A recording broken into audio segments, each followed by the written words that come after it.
Man, what a week. How's everybody doing? Welcome to the show. We got, let's see, who do we got here today? We got, look at this. We're got a packed house. Yeah, right, Rob? Yeah. So we got you, of course. You're the tech daddy. We have Ban. We have special guest Sadtiric today, who is a up-and-coming YouTube creator, if I may say so. Excellent background, excellent cheekbones there. Background's amazing. And a special bonus guest who won't be here for the whole show, but will be here to discuss some kerfuffles and also the new Anbernic colors and good stuff. We have, of course, Russ from RetroGameCorps. Russ, welcome back, man. Hi, thank you. Yeah, you can call me an outgoing YouTuber if you'd like. You got Sadtiric up and coming, and I'm outgoing. No. Oh. It's just kidding. I refuse. Dude, I'm even repping. Yeah. Although my shirt is slowly disintegrating because I keep turning it. I need to turn it inside out when I wash it. Oh, man. So it's like, it's hopefully not a metaphor. Please. No, it'll be fine. It'll be fine. No. That's funny. I'm repping the specials today. Hey, the specials. Yeah. Now we have a new intro we were going to play today, but the last second I changed my mind. I was like, no, we'll do it next week. Let's not change it just yet. Anyways, so everybody, we're going to be talking about not only those things, but we're going to be unboxing a new PowKiddy device, the X35S, and we're going to see what that's all about. And also, we got to talk about what are we talking about? We're talking about RockNIX coming to the XU Mini M. We're talking about EmuDeck is now integrating our games of the month, our RH games of the month, which is rad. Awesome. So rad. Zoo is going to be dropping by today for a little impromptu games of the month speech, rant, if you will. And then TrimUI Brick and GKD Bubble are up for pre-order. And the Legion Go Gen 2 rumors are in full swing now. So we're finally going to talk about that. Live chat, how's everybody doing out there tonight? I hope everybody who is on the eastern part of the United States today is staying safe and you're able to get water and hopefully everything's going okay. I know that things are really rough over there right now. We have family over in Asheville, North Carolina, and they're without water, electricity, and they're like, this is a post-apocalyptic survival scenario now. So I hope we can offer you all a little bit of distraction for at least an hour or two tonight. Without further sort of delay here, let's talk about this. So, Russ, man, you have had a week. You've had a hurricane in your life happen. I did. Yeah. It's go ahead. Well, okay. So let's just take people through it. You had a strike come through because of your MIG switch video. Yeah. So it was really no different than, because that was my second MIG switch video, just kind of talking about it. It was a new version of it. And in that video, the big mistake that I made, and I just wasn't thinking I was recording live when I did it, is that I showed a little bit of Super Mario 3D World, just the quick title screen, and I was like, I just kind of moved on. Yeah. And that, Nintendo obviously doesn't want conversations about MIG switch happening, and so it was basically an avenue for them to basically say, you showed our Nintendo content in a video, we want it taken down. Like nothing along the lines of like the MIG switch itself or anything else, other than just saying you're not allowed to show our stuff. And then they did a copyright strike, took it down. And you could argue, it was really unjust because how many thousands of Nintendo videos are released on YouTube a day? But that I was chosen to have that one taken away. It is what it is. And so I just kind of moved on from that. And I figured, all right, I'm not going to touch Switch anymore. And so I reviewed a bunch of other things and just didn't even talk about Switch emulation during those devices, even though some of them could play Nintendo Switch. But then the Wii U emulator came out on Android, and Wii U emulator called CMU is something that I featured on my channel. I don't know how many times, both on Linux and Windows, probably 75 times throughout the 600 plus videos I've made. I've shown Wii U is a performance benchmark, to show, hey, does it play Breath of the Wild? Yes or no, that kind of thing. So I did something very similar, but with Wii U on Android. I'm like, okay, here's the Odin 2. What games play? How's the development of the app going? And a couple days later, I got a strike for that one as well, basically because I showed off Nintendo related games. And so again, not coming after the emulator or anything else like that, but just the fact that I showed Nintendo content on my channel. And so As soon as that strike came, I was actually in the middle of uploading my Ioneo Pocket Micro review. And so I took that down immediately, canceled the upload, went and I blurred out all the Nintendo footage, which is a shame because I used it a lot in that video. So it kind of took away some of the core elements of the video. And then I just had to make the decision. All right, well, from now on, I just cannot show Nintendo footage anymore. You know, regardless of what I'm showing it on or the platform or anything, I just need to remove the ability for them to say this video is going down as a result of having Nintendo footage. Now, the other scary part is like, you know, I've got 650 videos or whatever on my channel already, and most of them have some sort of Nintendo footage in them. And so kind of walking on eggshells, and, you know, I've gotten advice, like some people are like, you should just remove every video from your channel for the next 90 days. You know, I'm not willing to go that far. I think that there are some principles that need to be stood on here, you know. And so going forward, you know, Nintendo could have already taken all of those videos down, much like anybody else who shows Nintendo content. And so I'm just going forward, I'm already just removing Nintendo from everything. And so I got the Retroid Pocket Mini here, just came in a few minutes ago. I'm going to do a video on that tonight. And I just made an SD card, basically clean SD card, took all that stuff out, put in a couple other like Sega or Konami properties and stuff like that. And I'll just have a clean ROM set now that's just Nintendo free. And I'll just continue doing what I'm doing, but just with that lack of IP, basically. Yeah, I mean, what other choice do you have at this point, right? I mean, you can region block, right? Yeah. In Japan, that's another option. I'm planning on. So I, unfortunately, anyone in Japan who's watched my videos and whatnot, one thing to do is, you know, it's not Nintendo of America that's coming after me, because I think, you know, under US and most other jurisdictions, you can argue fair use, that I'm making transformative videos, they're educational in nature, market harm, all that other kind of stuff. But in Japan, they don't really recognize fair use in the same way. And all of the claims are coming from Nintendo's Japanese email address, not their American one. And so I'm like, all right, really? Well, I'm going to just block all my videos from Japan in general, you know. And I think that those in Japan who want to watch video, there's ways to watch, you know, stuff out of region. We see those VPN ads all the time. So, so that's kind of what I'm planning on doing, is blocking in the future. That requires YouTube intervention. So I'm working with YouTube for that right now. I don't know if that's going to solve everything, but at least it's just another layer of protection. And before people think that I'm trying to circumvent things or whatever, this is an established procedure. It's why YouTube's in charge of it, because anime and like manga YouTubers do this as well, because of not Nintendo, but other companies, very similar approach to their own IP, you know. And so even commentary videos, they will take down.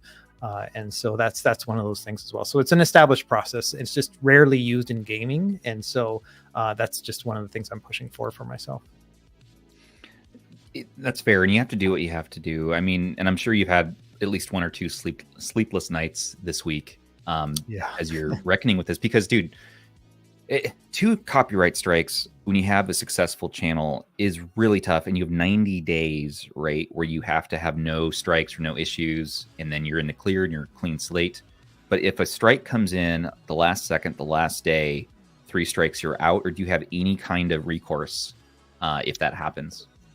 So I have a meeting with YouTube tomorrow to kind of go over some of the stuff, but, you know, the correspondence I'm getting from them, and it's all kind of just, you know, cookie cutter, like blanket emails, but it basically says with a 3rd strike, we will be forced to ban your account. And so a lot of people say, oh, make a second channel, you know, make a second account, all that kind of stuff. So I can't do any of that stuff. That's not how this works. If I get my channel taken down and my account is banned, my second channel goes down as well. If I make another account and then try to pose as Russ from RetroGameCorps or whatever, that's ban evasion. And so all those options are not options. You know, the other ones would be like using third-party other video platforms like Odyssey and Rumble and whatnot. But those, so I use one of those right now. I syndicate my videos to that other site, and so they just get automated. Really? I don't ever pay attention to it. Yeah, and I've been doing that for years, ever since my channel got hacked. I don't know if you guys remember that, like years ago, 3 years ago. Yeah. And so that day I went and I started syndicating to that other one. But I'm not a huge fan of those platforms because they're all kind of kooky and got all sorts of conspiracy theorist stuff in there and whatnot. So I don't want to drive traffic to that stuff over there. So, yeah. So ideally, ideally we would find a way to make this work within YouTube, where everybody already is, where everybody's already enjoying it. And so that's kind of how it is. And it is what it is. It's been hard. 2 strikes is very difficult to live with, because one strike I was like, okay, I thought it was kind of funny. If anything, I'm like, all right, I get it. Okay, I'll not do that anymore, right? Second strike, I'm like, second strike, you're like, oh my gosh, I'm on the precipice of being unemployed, and I made a lot of decisions to become a full-time YouTuber. As I was transitioning out of the military and whatnot, I turned down a lot of opportunities throughout, jobs and careers and paths and whatnot to do the YouTube thing. And it'll be hard to try to figure out if something happens like that. So, well, you have a lot of support around here, and a lot of other creators have your back. We saw Spawnwave cover it. We saw RGT85. I'm sure you guys are going to talk about this on Nerd Nest, right? And yeah, probably. And not only that, but you have, I heard, upcoming interviews coming up with maybe other big outlets, and I can't wait to hear about that. And us over here, man, we are just on the backside. We're just feeling for you, supporting you, and just we love you, man. Like, we can't lose you. And we already talked on our side. If you need another channel to migrate to, basically be a recurring guest, well, you are a recurring guest on this channel, and we would welcome you on here to make more content. We'll say that. Thank you. I appreciate that. And yeah, that's another thing, for anyone watching, is like, I just talked about the whole banning and evasion and all that stuff. But if you are a creator underneath somebody else, like you're hired by a company or whatever, then that is still totally fine. And so that's kind of how it has to be, basically. And I want to be clear too, like, I understand Nintendo's approach and what they're doing here. I don't agree with it. I think that the biggest thing for me is that it just hurts because I just don't know what the rules are. I don't know what their standards are. I'm trying to follow US fair use policies and getting bit for it. And so now I have to try to figure out what specifically they're expecting and how I can manage that without any communication other than, automated takedowns. And so, so that's been the frustrating thing for me. But Nintendo is Nintendo, and they are protecting their own IP, and I can't fault them for that. And so this is no way. I think that this is a case of where YouTube actually needs to start protecting their content creators more. I'm seeing this happen more and more, and it's really something that YouTube really does need to start looking into and actually bringing some awareness to the issue, because Nintendo can just go in, submit a claim, and the video gets taken down. No one reviews anything. No one follows to make sure that this is actually a valid takedown. And without the content creators, YouTube as a platform doesn't exist. And it just seems like they're just not there to protect any of us. So it's very interesting to see how this is all playing out right now. It's funny, and it's funny how, like, a big character like Mario, such a fun-loving, just cute character, all of Nintendo's IP, and then their legal team is like beyond Bowser. You know what I mean? Like, they are the bullies on the playground to us. Now, that's our perspective. Are they actually? They're protecting their IP, like Russ says here. But to me, they really are bullying where they don't have any right to. And sure, if you show Switch, if it's a currently emulated system platform, okay, I get it. Even Wii U, but like, and even that you can make an argument about, because again, I know Russ is not telling people where to go and get content from. No. He's just usually just showing gameplay footage, and that should fall under fair use. So you're saying that if I had a Switch and I'm showing Mario on a Switch, and Nintendo says, hey, you can take that video down, that's it. I don't understand how that would work. So that's the whole point of fair use. It's to protect, content creators from being able to upload content like that and not have to worry about that. So Nintendo is definitely abusing that system, and YouTube is just automatically taking the videos down without actually doing any, actually validation on their end. So it's crazy to me. So I have a bit of a background in this too, so 2 tours I spent, I was in the Navy obviously, but 2 of my tours were spent in the education realm. So one was teaching and leading a schoolhouse. Another was managing about 15 schoolhouses around the world. And using content in educational like media is a big thing. And so I had to learn a lot of that stuff, take a lot of training, talk to a lot of people and whatnot. And so I feel like I am well versed in understanding what fair use is and how it works in an educational realm and as a benefit to others, as opposed to, you know, the way it's approached here over in Japan. And so I get all that stuff. It's just, yeah, I wish the rules were just a little bit more explicit for us. It's kind of rough. So definitely.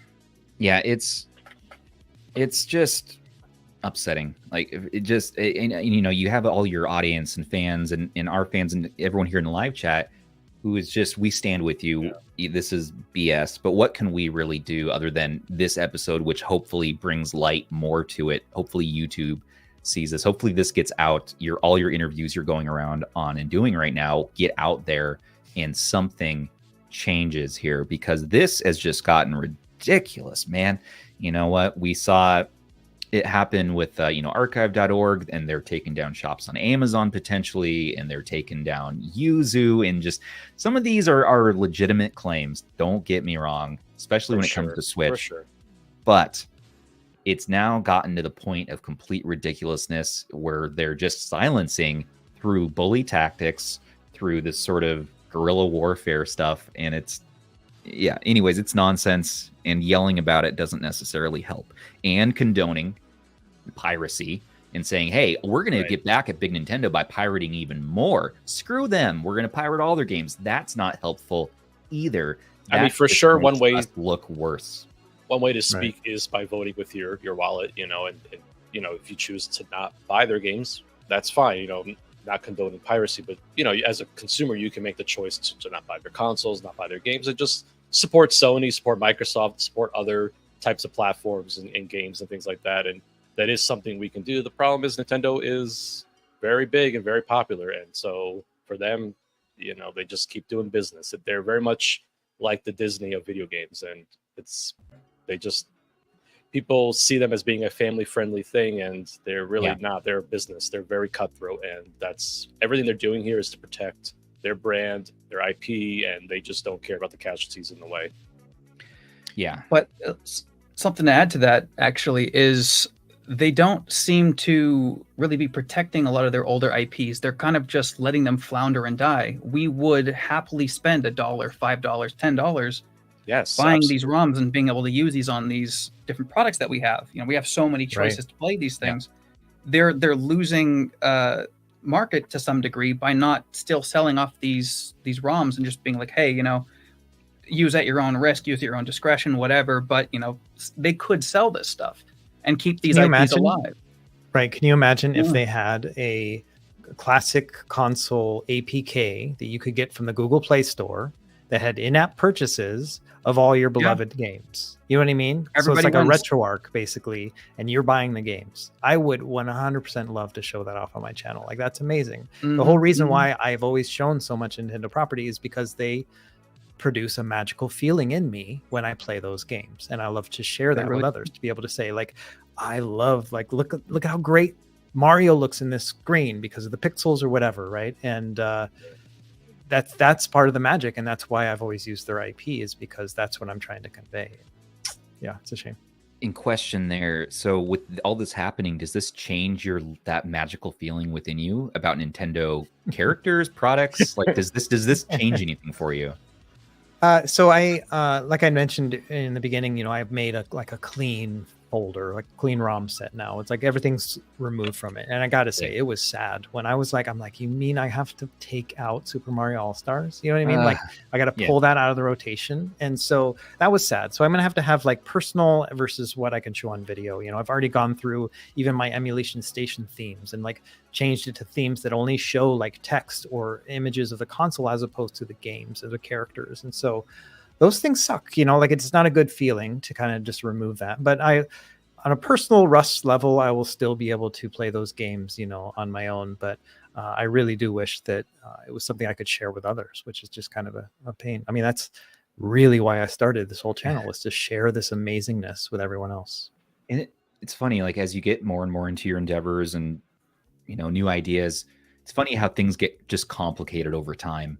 you would hope that you get better and better, things get easier, more natural, but no, you get more successful. Things just, everything gets more complicated and bigger, and you deal with these problems that come up.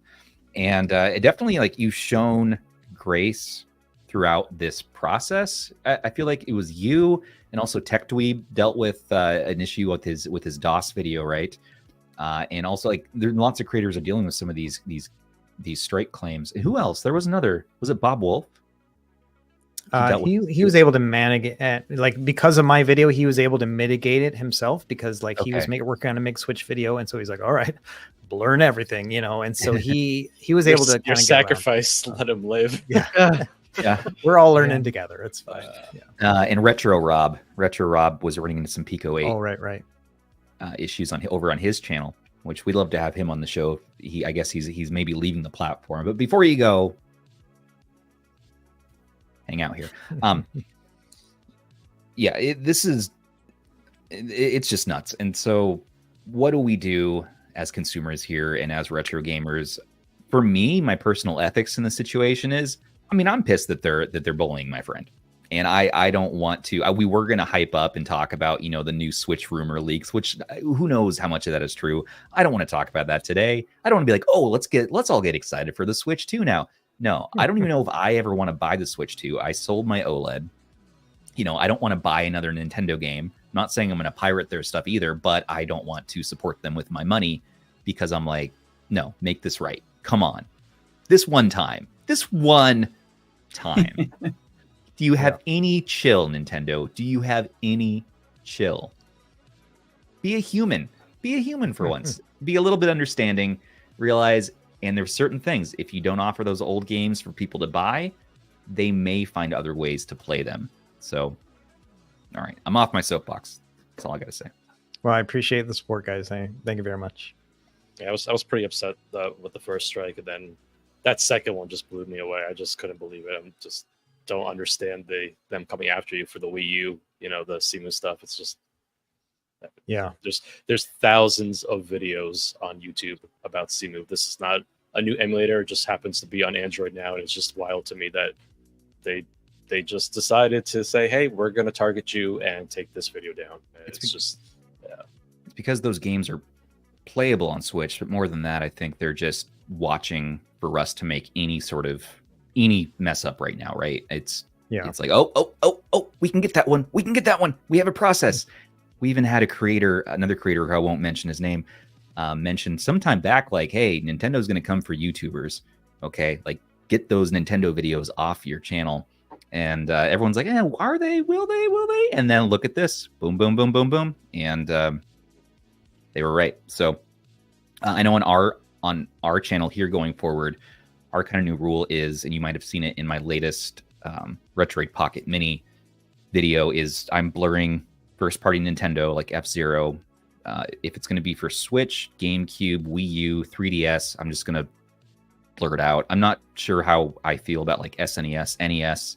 I don't know where the line is for us, and at this point, you consider fair game on anything. Really? I don't know. I guess so. Like, I know at least very current gen stuff is going to be a big no-no for us now, and I don't know. We've never gotten actually a true copyright strike. Like, we've never been through copyright school or anything like that, and we've gotten claims. We get a claim every week in this podcast for using our friend Jim's intro song. By the way, every week we get a claim. I keep telling them we have a license. It's in the description. And YouTube's bot is like, oh, I guess you do. And then the next day they release the claim.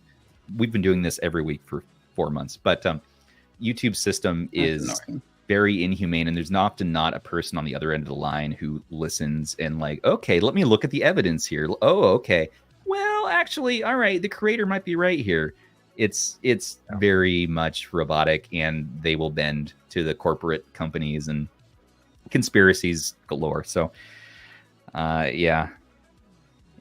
anyways, thanks for question in the chat about whether or not Twitch is an option. It's always an option. One thing, just in life in general, I've been hit with several setbacks in my life, both health related, career related, everything else, and I'm pretty good at bouncing back. Like, it's something I've always been able to pivot to. And so I don't see myself going into live streaming at any point. Like, I'm not super good at it. And I like the editing process and being able to curate that experience for others. And so I don't see that as an option, but who knows at that point. I'm leaving everything open. So thanks.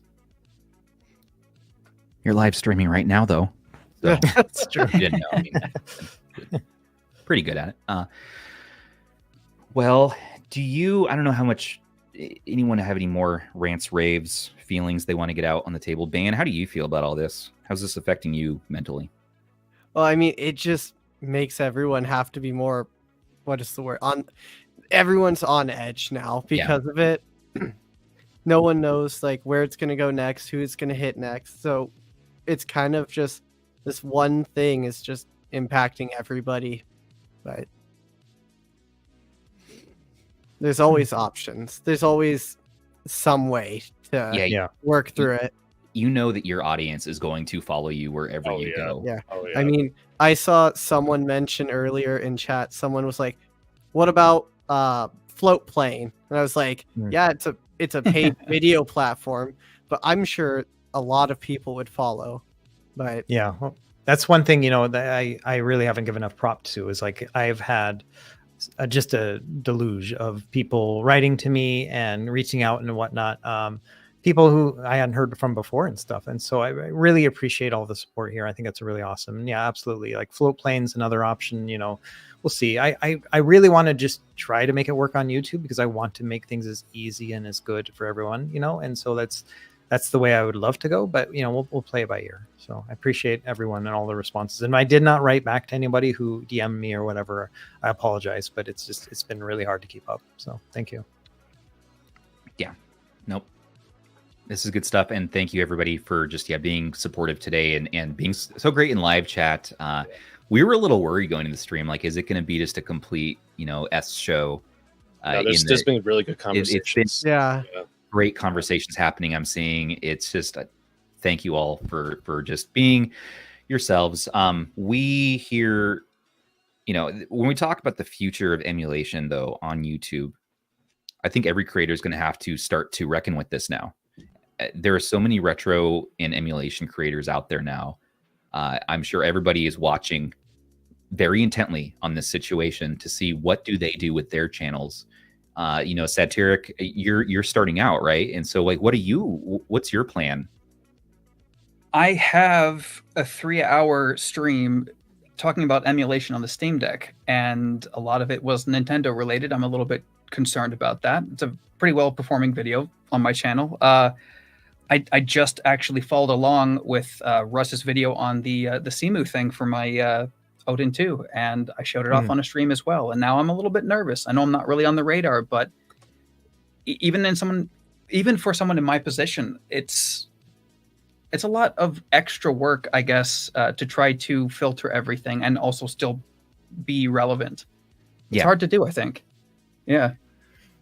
It's something everyone's going to have to face and think about. I'm sure going to be more strikes. I think Russ really is like, hey, we're going to go straight for the top.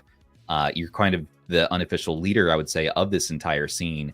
And so they are being very strategic here. They're sending the message, everybody better fall in line because this is going to happen to you too. And it's like, what are you going to do? Are you going to not show Nintendo stuff? Are you going to pivot? I bet you some creators are just going to be scared and pivot out of the niche entirely. You know what? I think they're going to be covering even the main Nintendo YouTubers like Wood and Bob. They may not even cover like the main Nintendo stuff anymore. I don't know. I think this is going to be a sea change as when you turn against content creators who really originally were here to hype you up. We're here to promote and support and like be excited about your games and be excited about this stuff. That's where all these channels were born from. Okay. Loving the IP, loving the brand. And here we are some years later. And because we're emulating some of us are emulating, now they're turning on us and just saying no. And I don't think they realize how much business potential is going to be lost from decisions like this. Truly. But do they care? I mean, they're making money hand over fist with the hardware, with the games. So I'm not sure how much any of this matters or what we're saying matters. But nevertheless, it's good to bring a light to injustice in the world. and this is certainly an injustice, I feel like. Yeah, it's an interesting thing too, because I spent nearly 23 years in the military. I was a Master Chief. Like I am all about the rule of law and following things as required, right? Like that's the rules and regulations is all the military uses to govern itself. And I felt like I was going along those rules and regulations according to U.S. fair use law, where I live and where I present my stuff. And it's rough, realizing that I'm on somebody's bad list, that I'm a rule breaker, that kind of stuff. It's rough. And I get it. I in addition to all the great comments I've seen, I have also been inundated with negativity, emails and messages telling me, very mean things, and I get it too. Like that people really think that emulation equals piracy or all that other kind of stuff. And right. I get all that stuff, but yeah, overwhelmingly, like I'm here to kind of show off the joys of technology and what you can do with it, in the same way that if I was a music YouTuber, I would want to show off how you can take your CD files and make them into FLAC and make them into MP3s and all that stuff. Like it's the same thing to me, it's media, and it's just kind of crazy. So anyway, it's nuts. Yeah, I think I'm just not sure what the future holds, to be honest. And you have to wonder too, is this going to keep trickling down?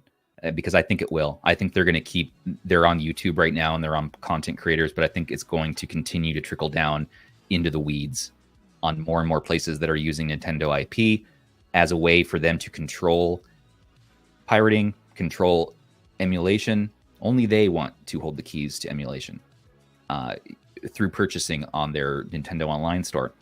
And so I think we're just in a new paradigm entering here, and we're going to have to figure something out.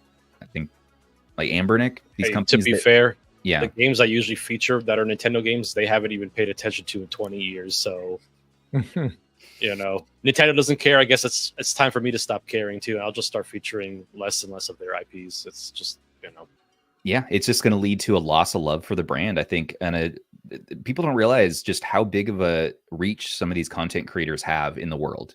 There's only so many humans on the planet, and a lot of them have hobbies and they like following the creators. Even if you don't have like the diehard fans, you have people watching over VPNs. Those numbers don't even get tracked necessarily, right? For your channel. And so you just have this huge pool of people, and now we're really dampening down That's what bums me out. The joy that Nintendo actually has in their IP is the soul's getting sucked out, and it's so sad, so depressing to see. Oh my God. Oh. It's sad because it just, as like you were talking about hobbies, and I think for a lot of us, it is a hobby. We just enjoy doing this. It's fun to tinker. I have a Nintendo Switch. I buy Nintendo Switch games, but there's something magical about taking a Retroid Pocket Mini and running Nintendo games on this little tiny device.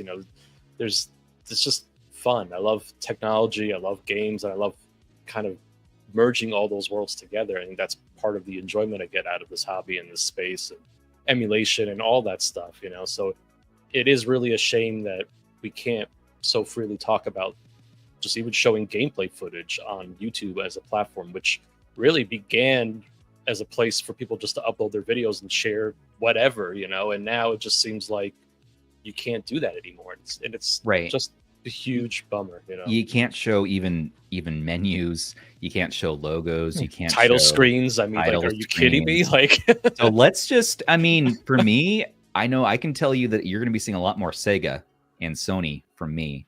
100%. I love Sega. I love Sony. Yeah. Cool. It's funny. I'm working on a Switch video right now. Let's say again. Sorry. That PS4 emulator's taken off too with right. What is it? Bloodborne and everything. Yeah, Shad PS4. That's the next big. Would it be funny that game alone is pushing that emulator. It's amazing. People want their Bloodborne. Oh yeah. Wouldn't it be funny if Sony's just like, you know what, emulation's pretty cool. All right, go for it. Enjoy. So far they have been. I mean, it is a very Sony move for them to do that. Yeah. By not saying something, they are definitely saying something, and that's interesting. And also, my other thing I was going to say was, Anbernic and these companies that are loading these ROMs onto their handhelds, I think we're going to see a lot less of that for Nintendo characters. I mean, Anbernic already removed a lot of Mario games, but yeah, I think we'll see more of that. It's interesting. I'm working on a video, probably come out in the next week or two, about a controller that works really well with a Nintendo Switch. So we're talking about the original Nintendo Switch cartridge and console. And I'm already going through like my playlist of games and removing all Nintendo games from the Switch when I show it. So I'll only show like Sonic games on my original Switch hardware, just because I'm not sure if they're like, no, we don't want you to show any of our stuff, even if it's on a Switch console with your own cartridge, which everyone else is doing. You know what I mean? And so it's such a gray area. It's just kind of crazy. And so, yeah, it's weird to kind of figure out how to go forward, but we'll figure it out. I'm not too worried about that. I'm just hoping the next 90 days are drama free. Yeah, for sure. Yeah, that is very, very fair. Let's see here, everybody. I don't know how to pivot away from this topic, to be honest. I usually have like a witty or funny thing to be like, all right, and okay, bring us back. How about that Super 5 OLED mod for the Lite? Oh, doing that really soon. That's right. Yeah, that's right. You know what? That's a good topic to talk about too. So we have, we saw pre-orders go up. If you wanted to get the OLED screen mod for your Switch Lite, Taki Udon has a store. What's their store called? Retro Remake. Retro Remake. Mm-hmm. Retro. Yes, that sounds right. It's up on our Square tip.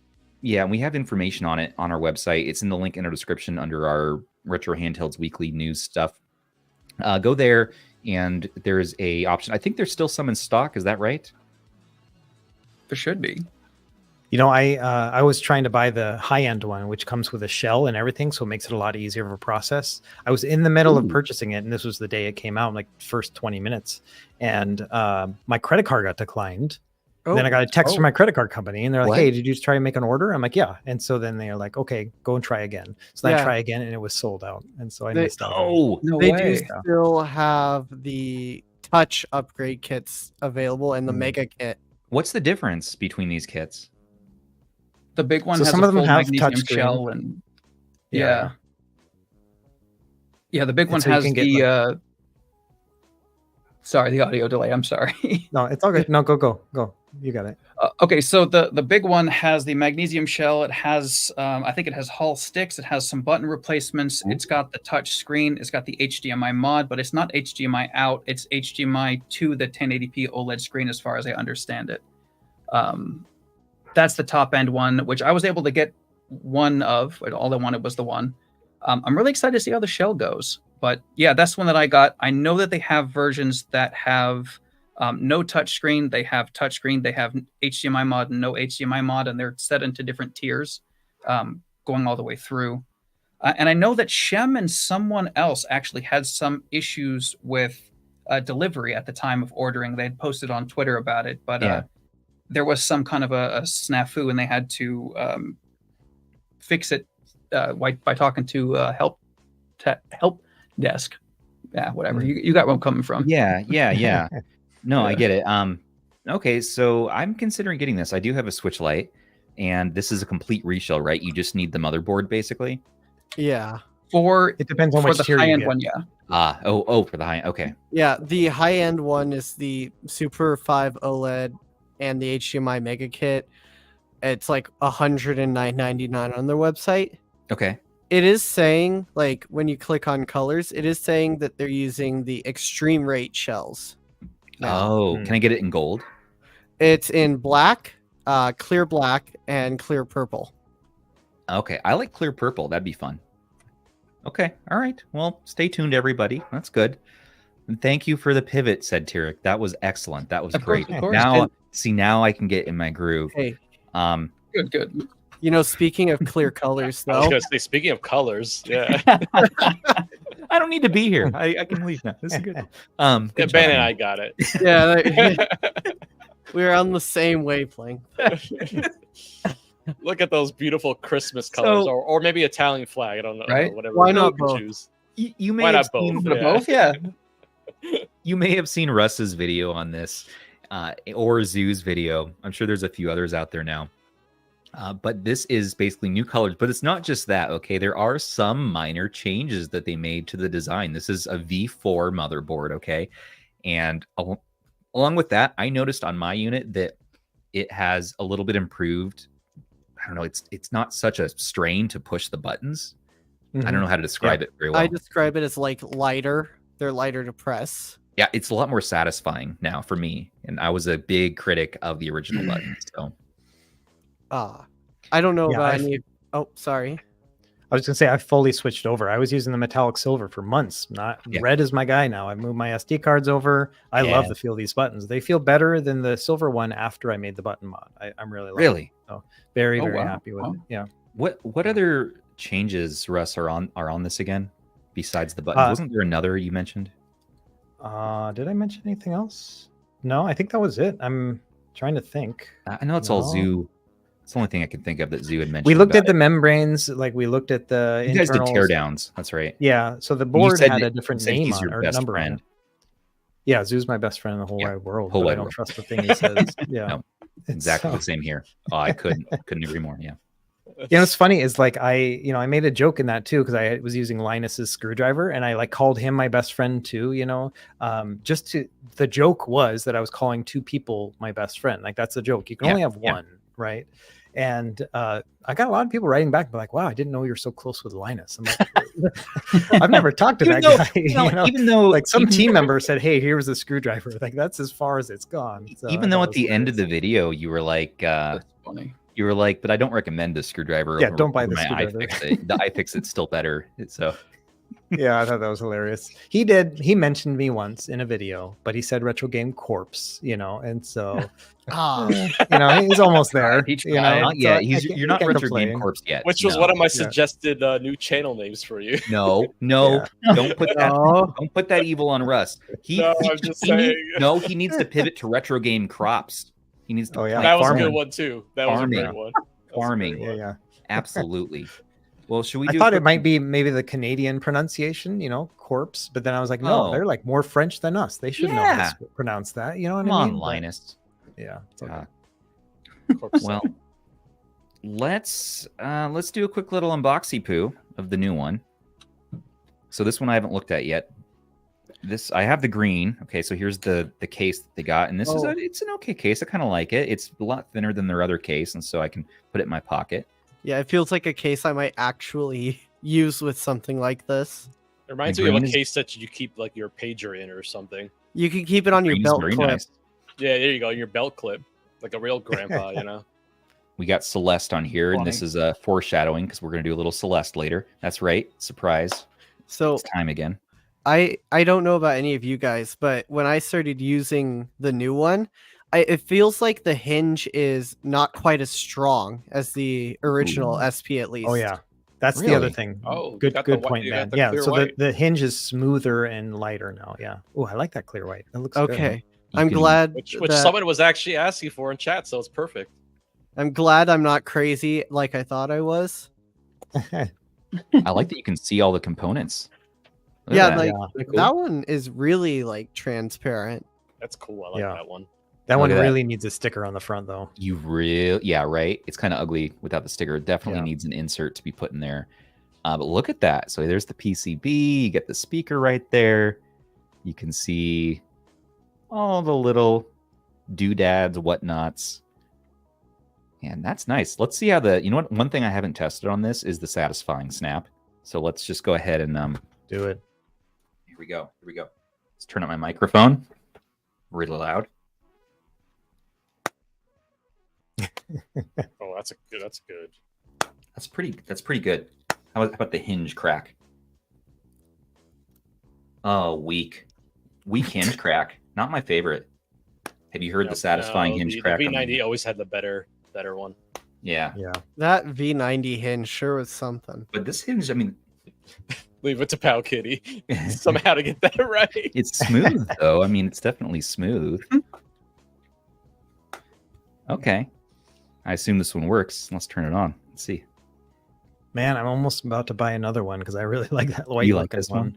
You know what you can do? If you're big into the Rip More Die scene and you like to dye your handhelds, this is the perfect shell to make it pink, green, orange, whatever you want.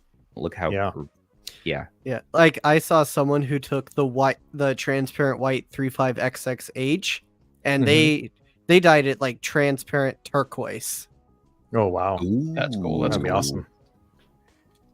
Yeah, the buttons are much more satisfying now. So I love the button changes. This makes this one much more likely to be in my everyday carry. Yeah. Okay, I'm going to play Celeste on this today, by the way. So, surprise. These are still loud, though. What the heck? That's okay. Yeah, they are. That's all right. They're loud, but they're not like X55 loud. Right. Okay. All right. Well, there you go, everybody.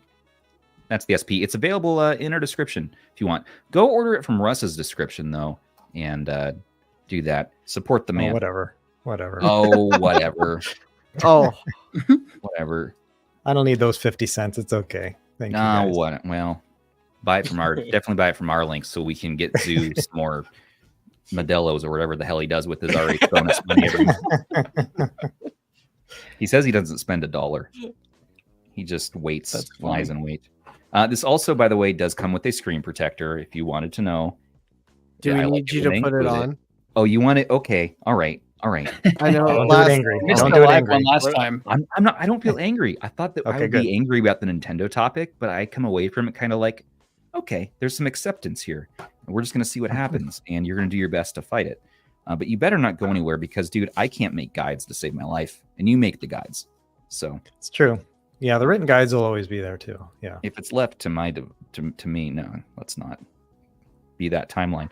Okay. This is gonna be good. So now it already has last time some dust, so I need to clean it. I wonder if this one's gonna have as much of like a guide for him to land on as the last one. Hey. Yeah, we'll see. Yeah, it got the grooves in it? Well, it kind of does actually. I think he'll be okay. Now, and are you ready for the screen cap? You can't leave it wet. What screen cap? Because it's gonna get. Oh, no. Just in case we get any bubbles or anything. No, don't worry. The audience is watching. There's like 600 of them. 600. No problem. I can't see them though, so I'm not too nervous. You can't see them, but they are there. But they're judging. Yeah, can you imagine if 600 people were watching you do this right now? I'd be so nervous. 600 people, that's like a big auditorium full of people. Yeah. Like, if you think about that, isn't that wild? If I think about that too hard, I get real nervous. Right. I'm like, so yeah, it just drops right in, by the way. So this is a very easy mob, but look at those bubbles. Beautiful. Hey, excuse me. Now, hold on. I haven't smoothed. I hope someone screenshotted that. No. Why? I was rooting for you too. You just have the resale value. As long as it doesn't have dust in it, those will all work their way out. I'm sure. Overnight, that'll work its way out. Fine.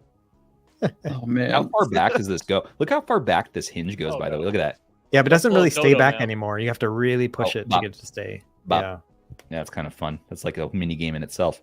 Okay, so we have.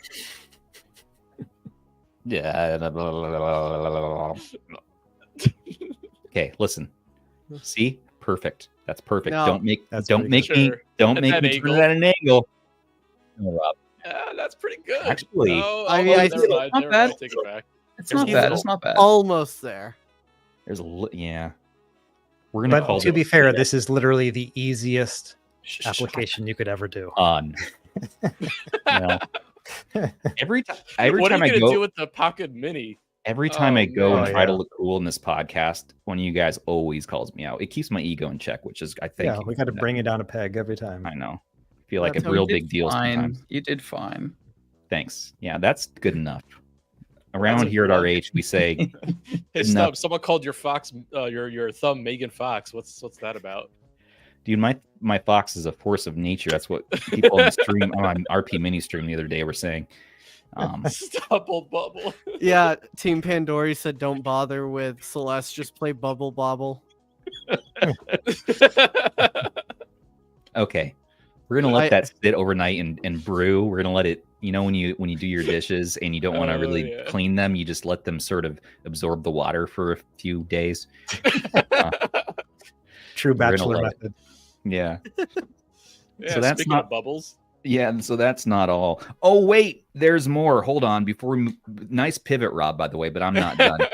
1 second. I'm so sorry. I had a second Go Game Geek sent me a bunch of accessories for the SP, and I just want to highlight they're one of my favorite drop shippers. They always add value, and you know what? Excellent customer service. I'm gonna show them for a quick second. They sent me this. You see this? Look at that mouse pad. That's nice. Mouse pad? Is that a mouse pad? It's a mouse pad. Do people still use mouse pads? Hey. Look at this bag they sent too. Look at this bag. Go Game Geek. Isn't that fun? Isn't that a fun little bag? I hope that you're going to bring that to CES. I expect you to. They make a range of accessories, okay? If you were looking for high quality RG35XX SP grip, you don't like the ergonomics, how about that? How about them apples? I got a couple of those. I don't think it's the right size. Why does it fit? This can't be for the old. Oh, that's no good. Let's try this one. Maybe the new ones are a little bit smaller. Okay, I'm gonna Nongsi at Go Game Geek. You gotta fix your tolerances there. That's not gonna work at all. That's no good. But don't worry, they have a second accessory. What's this? Protective shell. TPU. Oh, I love TPU covers. Oh, and a lanyard. Love lanyards. Rob, he loves TPU. You know what you got to do. Oh, look at this shell you snap on. Is this the right size? Stubbs, do you like Wii U though? Yeah. Yes. Why isn't? You know what? I probably one's too big, one's too small. I probably should have tested to see if this was a thing before. What is happening here? Listen, Go Game Geek, figure your life out. I can't believe this. Look, that's not even the right. That's horrible. Is anything here gonna fit? They all. Hold on. Oh. Look, wait. They got it right for the 28XX. Huh? That's pretty cool. Quality. That's one that might actually be useful. Do they have an accessory that makes those buttons bigger? No. Stuck with the Tic Tacs. Lastly, let's see if they did it right for the MIUI 30. Well, that one's interesting. Oh, that one fits. Oh, look at that. Good. Okay, 2 out of 4 ain't bad, I suppose. Don't order the 35XXP until I'm going to let them know. I think these are new products, so they should probably find out soon before they mass produce anything. My God.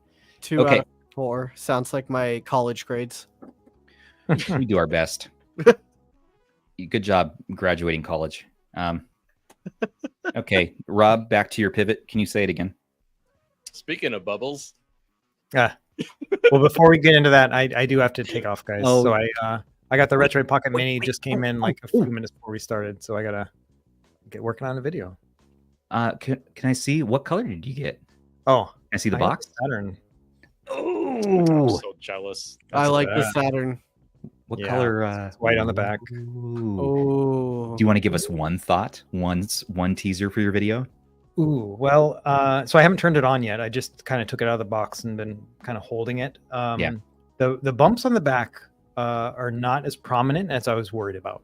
Okay. So there's a point where they don't seem to really extend past the triggers. You know what I mean? Like, I'm so bad at doing this, but you know what I mean, this thing. And so it doesn't extend past that, which means that it's just as pocketable as the other one was. You know what I mean? In terms of it's not getting any like fatter. And so I like that.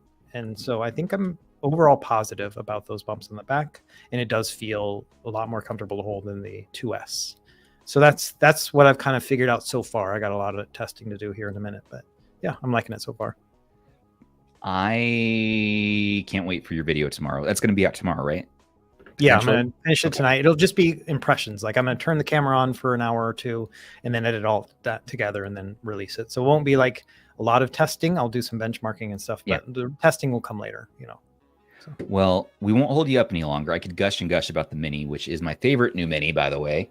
I got the gray, which is a little bit of a blue gray. It's like a PlayStation gray, but I like it. And I know people go crazy over the bezels being too big, but where else are they going to source a 4.3 OLED screen? I don't know. Right. So I think they were stuck with this size potentially is my counter to that. But Rob, what color did you get? I got the same color as you. You got the gray too? Yeah. Yeah. You know, I personally purchased you bought the Saturn. I know. Okay. All right. I'm so jealous. All right. Well, yeah, I bought the orange, so I'll be getting that here pretty soon as well. So I'm looking forward to that too. So I bought I got the orange coming in here. I bought the Saturn. SFC. Give me that black front, because then less bezel. It all blends together. But counterpoint to that will be fingerprints. What? Yeah. Fingerprints showing up more. Sure. But fingerprints have been okay on here and so I've far. seen those thumbs, Stubbs, you know. I'm not it. If Oregon, it's very dry. Okay, it's a very dry climate in my house, especially with like our HVAC and stuff. So I don't get too much smudge. That's a lie. I know where it's dry, where I'm sitting. You're in Arizona. You're a little more dry than me. That's okay. Just a smidge. Well, I have the drier affect, so myself I'm a little bit drier. So okay, all right.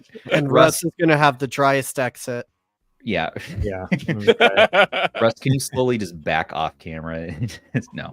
Well, anyway, thanks for having me on, guys. I really appreciate being able to talk through some of this. It's actually a little bit cathartic for me, you know, just kind of commiserate with other people. You know, it was a little bit isolated in the past couple of days, just trying to figure this stuff out. So having you guys to talk with has been great. So thank you very much. It was our pleasure. And yeah, it just, you can feel the community around here, especially in chat today, you know, so we support you. Don't go anywhere and fight back, and let us know how it goes with all the ensuing things. I'm sure we'll know soon. Have a great rest of your night. Good luck in your video, and yeah, watch Russ's mini video tomorrow. Yeah. Okay. Bye, guys. We'll see you tomorrow. Thanks for joining us, Russ. Yeah. Thanks. See you, man. Okay. So wow, we can't. Yeah, that's nuts. That's nuts. I'm sure a lot more stuff's going to come from this, you know, in the weeks to come. And so we'll just see how it goes, and we hope the best for Russ. Also up for pre-order now is the GKD Bubble. So have you seen this one? Where's my screenshot? There we go. GKD Bubble is, or how much does it go for? It's a 3566, and it's sort of like a Game Gear style, right? Yeah, like $70, I believe. Yeah, on the CCC store on AliExpress, starts at $71, but you can only get the red one at that price. Okay. If you jump up to the, you have to go to 128, it's I think $83. Shoot. Okay, so if you're interested in this one, this is a usual. You know, it's a 3566 from GKD, 3.5-inch screen. It is rocking a 4,000 milliamp hour battery, and it looks interesting. Definitely that Game Gear nostalgia design. But I might wait for a more reputable shop. This one is available in our description if you want to get it from this AliExpress These guys are shop. pretty solid. I've actually heard you. You have. Yeah, they're pretty solid. Yeah. So if there's any issue with your order, blame Rob. And wow. No, ban concur. Oh man, blame ban. No. Anyone bought through this link yet?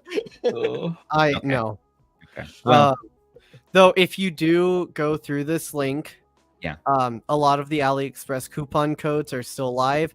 Everyone's favorite Greg9 works perfectly on this one. Really? So you Greg9'd it, huh? I was gonna say I Greg9 recently. I did not buy this, but I did check to make sure the coupon codes work.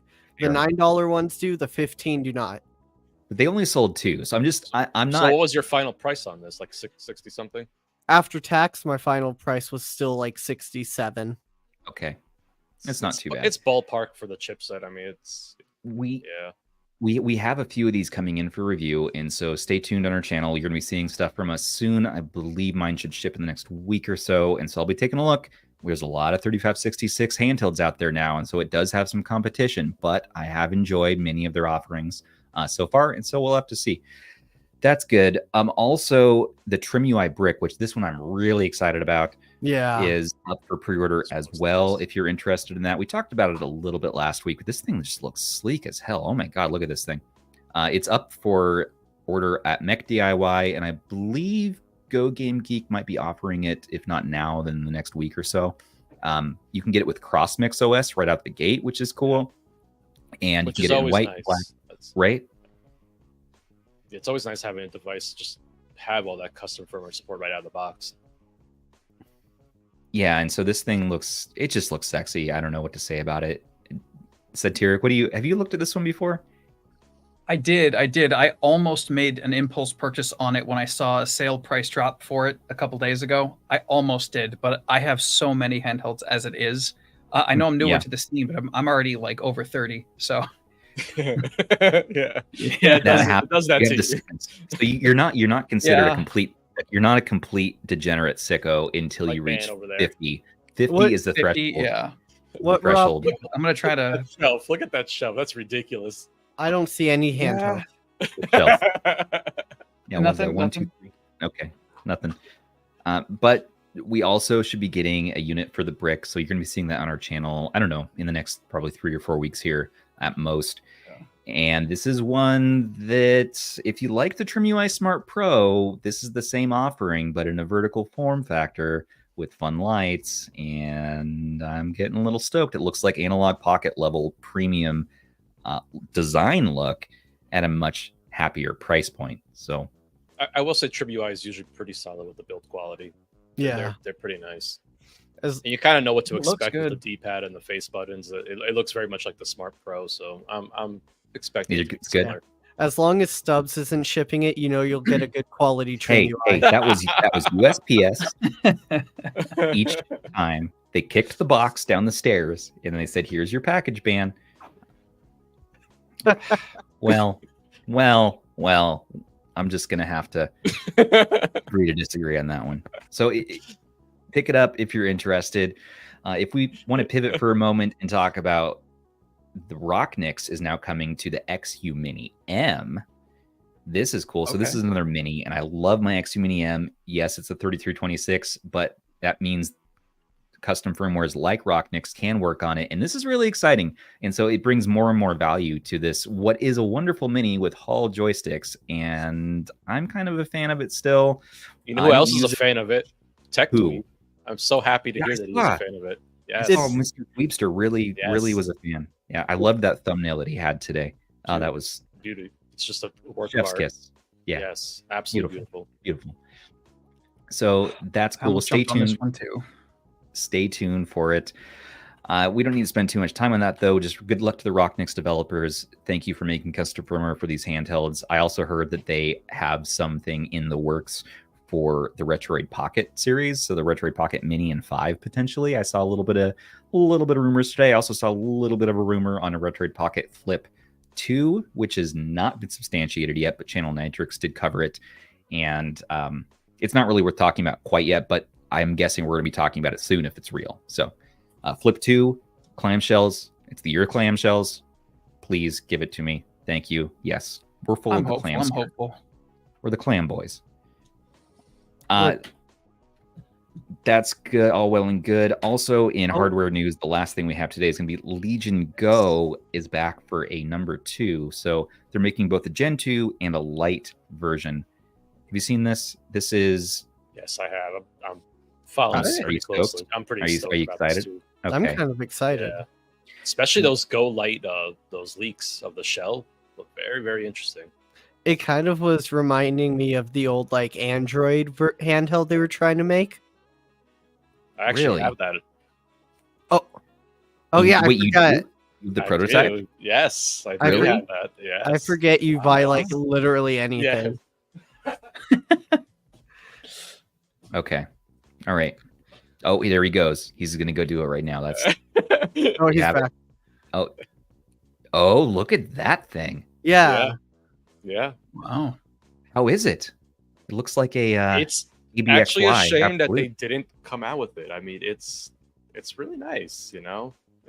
I don't know what happened there. It's very interesting. I know Taki made a video about it, and I was able to get one from our good friend Tatted Nerd on the Discord. So I just think it's such a cool piece to have. It's such an interesting piece of hardware, and you wonder what happened that they ended up going and saying, "Nope, we're not going to release this. We scrap this." And it's just what chip was in it? It's basically identical to the G Cloud, so it's a 720G, Snapdragon 720G, but it's just it's fascinating. I love these kind of weird stories of where you get hardware that was pretty much finalized and then it just nothing happens to it. I feel like I'm gonna need to hunt one down. Well, I guess what happened was in China they found a whole bunch of these. I mean, Taki covered this, and He made a video showing up on the marketplace, and people were able to get their hands on these prototypes. And they're not really prototypes; they're full-blown units. They look like they were ready to go for retail, and they scrapped it for whatever reason. So it's just interesting. That's nuts. Okay, so this one here's Taki's video. Yeah, he had the blue one. Oh, he has the blue one. Yeah, the blue one's so really nice. So it looks like an absolute cloud handheld is what it looks like to me. The analog sticks are so nice. It's gotta have the Y700 screen inside of it, right? No, this is a smaller device. Okay. This is a same thing as a G Cloud 7-inch display. Okay. Imagine if it did have that like Legion Go Y700 screen. So nice. This would be like the best like big screen Android handheld for the time at least. So is this going to be what the Lenovo Legion Go Lite is basically going to be, but with Windows? Probably like larger and thicker, but okay. Do we have an image of the? Yeah, do we have an image of the Lite? I would love to see. Back, I think the back really reminded me of this Android device with the Legion branding like that. So I haven't talked about this much lately, but the most I've been playing on a handheld in the last week or so has been on the Legion Go for Borderlands 3. I've been playing a lot of that with my wife and my friends. And I reach for the handheld that has the biggest screen, and it has the most biggest, beautiful screen, the worst speakers in the world. Not my favorite buttons. Too many buttons. I'm accidentally clicking things all over it. Yeah, it's the anti-MSI claw, but it happens to be, if I just really want to see the details in first-person shooter gaming, I just reach straight for the claw. I'm like, nope, that's the one. You know what? That's what's important at the last moment there. Single player gaming where I'm relaxing and playing indies, yeah, I'm going to reach for the claw. I'm going to reach for the Go, or I'm going to reach for the Ally X. But the Lenovo has their community person has been really huge on the Go and very supportive in getting feedback from the community and then implementing changes to the software. And so I'm stoked, guys, for this new. There it is. I'm stoked for this new generation of Lenovo Go's, and we're going to see this at CES. We'll be there with Russ and friends. I know. I was telling Tech Mommy, I'm like, man, CES is going to be crazy this coming year. Oh my God, it's going to be the biggest one yet. Many handhelds there. It's going to be the biggest one yet. Yeah, Microsoft might release something. Who knows? I mean, we know for sure Lenovo will be there. MSI will be there. Acer now. Acer, that's right, the Nitro. Asus, of course, so there's just going to be a lot of them showing up with handhelds. The Ryzen Z2 is coming, you know what? And that's going to be hitting all these handhelds soon. It's going to be ridiculous, way better battery life. Here's a look at the Legion Lite Go, by the way. It's very clean. And then we can't dismiss Lunar Lake, which is Lunar Lake, the claw, dude. I know. The claw. Have I told you how much I love the claw? I worry for visiting MSI because I think we might get arrested because Stubbs might do something at the MSI. Stubbs is going to steal like a golden. I might tackle them like a golden retriever, okay, and be like, "Give me the claw," because okay, the same speakers and app is going to be in the new AI 8. But bigger resonating chamber, better battery life, better processing, bigger screen. Dude, it's going to be the ultimate. Say goodbye, Ioneo-kun. Say hello. Hey, don't talk down to the Kun like that. I've never actually messed with the Kun before. Well, some people are saying they're getting Kun vibes, but from what I see, it doesn't have any trackpads or like that. It has it looks like it might have that optical. It looks like an optical sensor, like what the GKD Bubble 4 has. Yeah. Yeah. If that has that would be... That'd be killer. That'd be amazing. I am not AI. I am a human. Are you sure? I am 100% positive. It's got to be for that, right? I mean... Yeah. That's what it looks like to me. Yeah, right? So, okay. Well, more to come. We don't need to go on. I love how they're doing the reverse of Asus. They're going...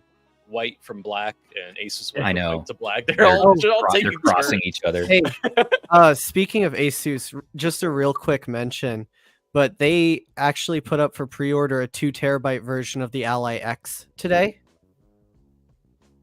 Wait, what? Wait, say that again. This is the first I've heard. Wait, what? So on Best Buy's website, You can pre-order an ROG Ally X with 2 terabytes of storage, and it is $8.99. Well, remember, it's 2 terabytes. What? And it ships in December. What? You're just leaking news left and right, man. I'm not leaking news. I am just on the Best Buy website. He's just a customer who happened to notice something.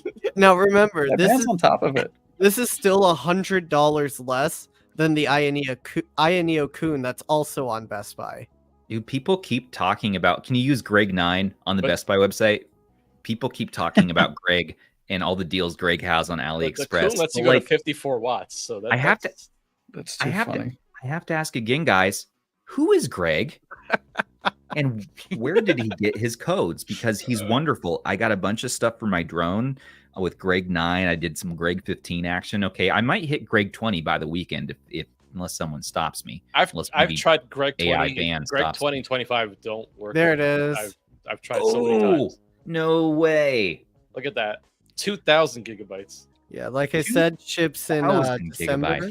That's almost as cool as my giant Stubbs nub. Oh, yeah. Which is less than $800. I hope you know he's printing a larger one.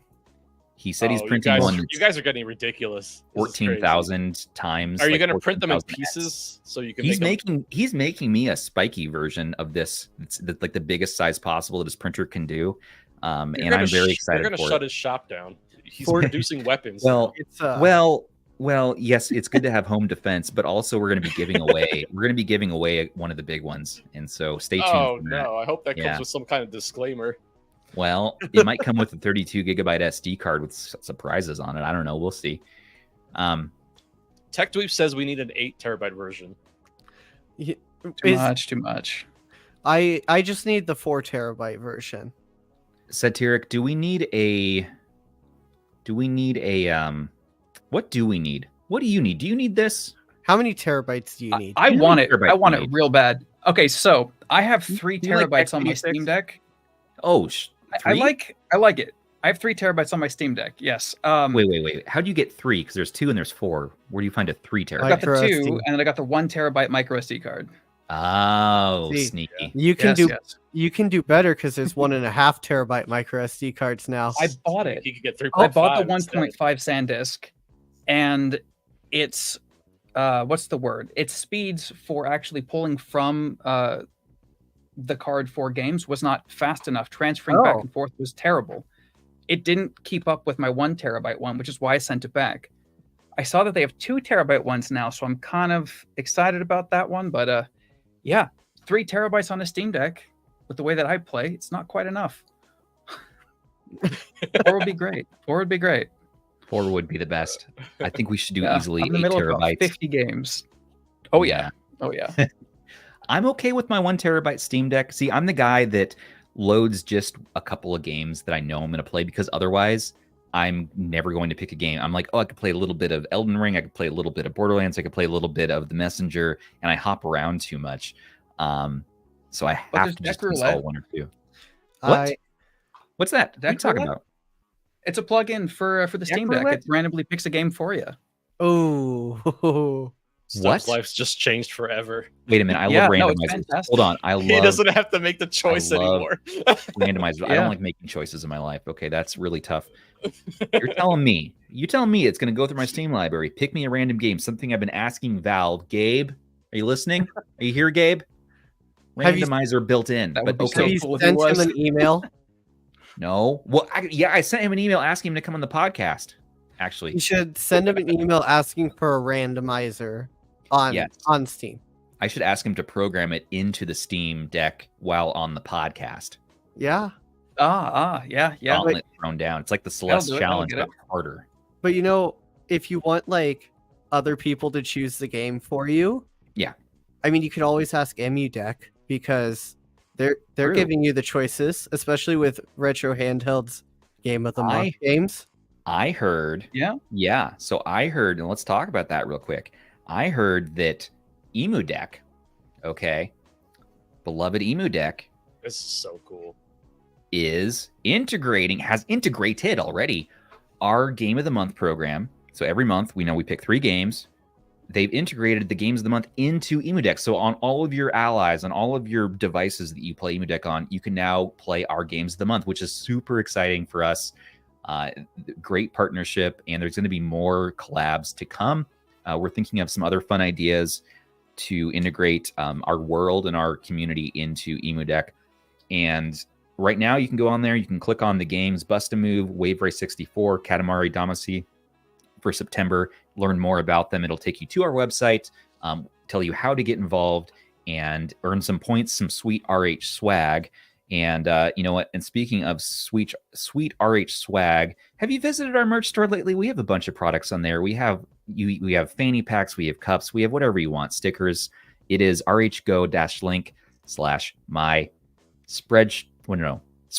rhgo.link/spread shop. Yeah, don't send them to your spreadsheets.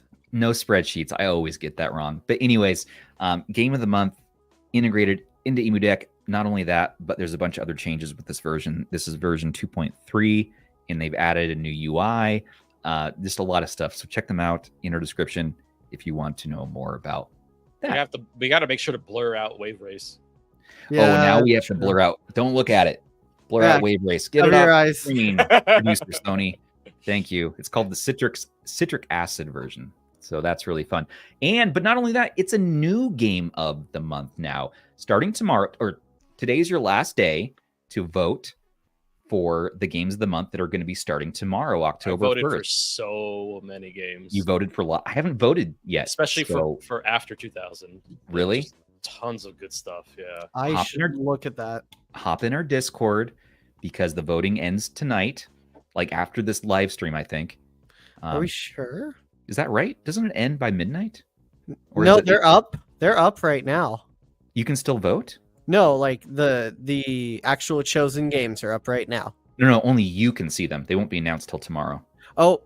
Don't say what they are. I'm covering my... Okay, so voting's done. Voting is done now, right? Voting is done. Okay, voting's done. So the games will be decided. But if you wanted to know what the games are of this month and what Zoo's thoughts were on them, he does a little quick mini review, and he's actually here to talk about that real quick. You have exactly 5 hours to beat all 3 of these to get points. So hurry up.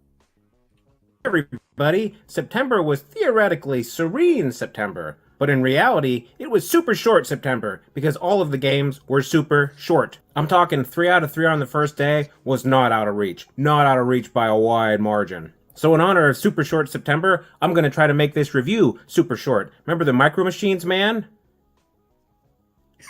Up first, we have Bust a Move, which is basically one of the match 3 games that your grandma plays on her phone, except it was an arcade game back in the day. It was really easy, really short. I'll give it a 6 out of 10. In the middle category, we had Wave Race. Wave Race was pretty cool for the N64 back in the day. It actually had water physics, and it was super, super pretty. But in 2024, it's just a ski-doo simulator that's really short, and it's fun, but it's short. Everything's short. I'll give it a 7 out of 10. And then last, we have Katamari Damacy. I don't know what that means, but in this game, you're a little alien, and you push balls of stuff, and then the balls get bigger and bigger. It's like those short I.O. games. Eventually, the balls of junk you pick up, which includes people, which is kind of terrifying. You're picking up children, separating from their parents. Then eventually, by the end, you're picking up whole buildings. You're killing countless thousands. These little balls go up into the sky, and they become stars. There's not much of a plot. It's very Japanese. There's not much of a plot. Anyway, it's kind of fun. The controls are... they're not great. It's like forklift controls, but somehow worse. Like, I think I would do better on an actual fork. I have done better on a little power loader before than I did in this game. Anyway, I'll give it 7.5 out of 10. So that's it. That's all 3 games. Hope everyone's having a good podcast. I hope you're enjoying the end of September. I hope you voted. I think voting just ended a little bit ago for the October games. They're all going to be spooky. And speaking of spooky, why don't you watch my spooky game showcase? All right, so long. I hope that was fast enough for you. Thanks, Sue. Well, we know where his budget goes. Yeah, man, he's got that skibbity simulator on. Oh no, on that Ohio Riz. Favorite word. So, oh no. I'm sorry, Dan, that we embarrassed you, and I'm sorry, Sadtiric too, because you're a younger gentleman too, so we probably embarrassed you as well. Don't riz me. Well, did I just age you? Did I just ageist you? I'm really sorry. You're so a little mean. bit. I remember the taste of Pogs. You mean I that used to in have the way pogs of that you pogs could and sniff. slammers? You would have liked that, Stubbs. Yeah. My dad had a set. I was a kid. I loved pogs. You got the McDonald's set with the Power Rangers, and you go pop. Yeah. Good old days. We used to trade them with your friends in middle school. Yeah. Okay. Ban has no idea what we're talking about right now. I mean, I know what a pog is. The pogs came back. I bought my daughter a set. Yeah, they came back. They are back. No. In a weird way. I saw something involving pogs I and crypto, and I'm so upset about it. Oh no! Why does crypto have to attach itself to everything? AI, crypto, Flappy Bird. It doesn't have to. Flappy Bird. Oh yeah, yeah. I saw that. Come on. What a time. Anyways, come on. The Game of the Month games are actually out, if anyone's curious. Breaking news. The games actually are out right now. You can know what they are. Ban? I'm curious what one. Yeah. You're looking at The Legend of Zelda, A Link to the Past. Okay. Predictable, yeah. I don't know how to pronounce this, so I'm going to do my best. You're looking at Kudelka for the PlayStation 1. Okay. Really? Yep. And then for after 2000, you're looking at Fatal Frame. Okay. No way. I love Fatal Frame for PS2.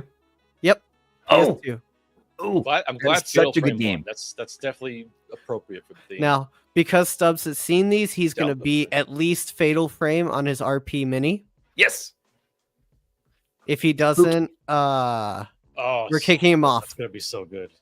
Kudelka also is really good too. You can kick me off if you want. I'd like to watch an episode without me in it. Honestly, this is a lot of work. I'd love to lean back and watch Rob or Ban, one of you guys, maybe Sadtiric, run the show. That'd be a lot of fun. Yeah, I'll do it. Okay. Yeah, there you go. Okay. Goodbye, Stubbs. Why do we have you down there, Sadtiric? You're the freaking guest. Sorry, Rob. There you go. You know what? Be above me. There we go. So, what's your favorite game of these, Sadtiric?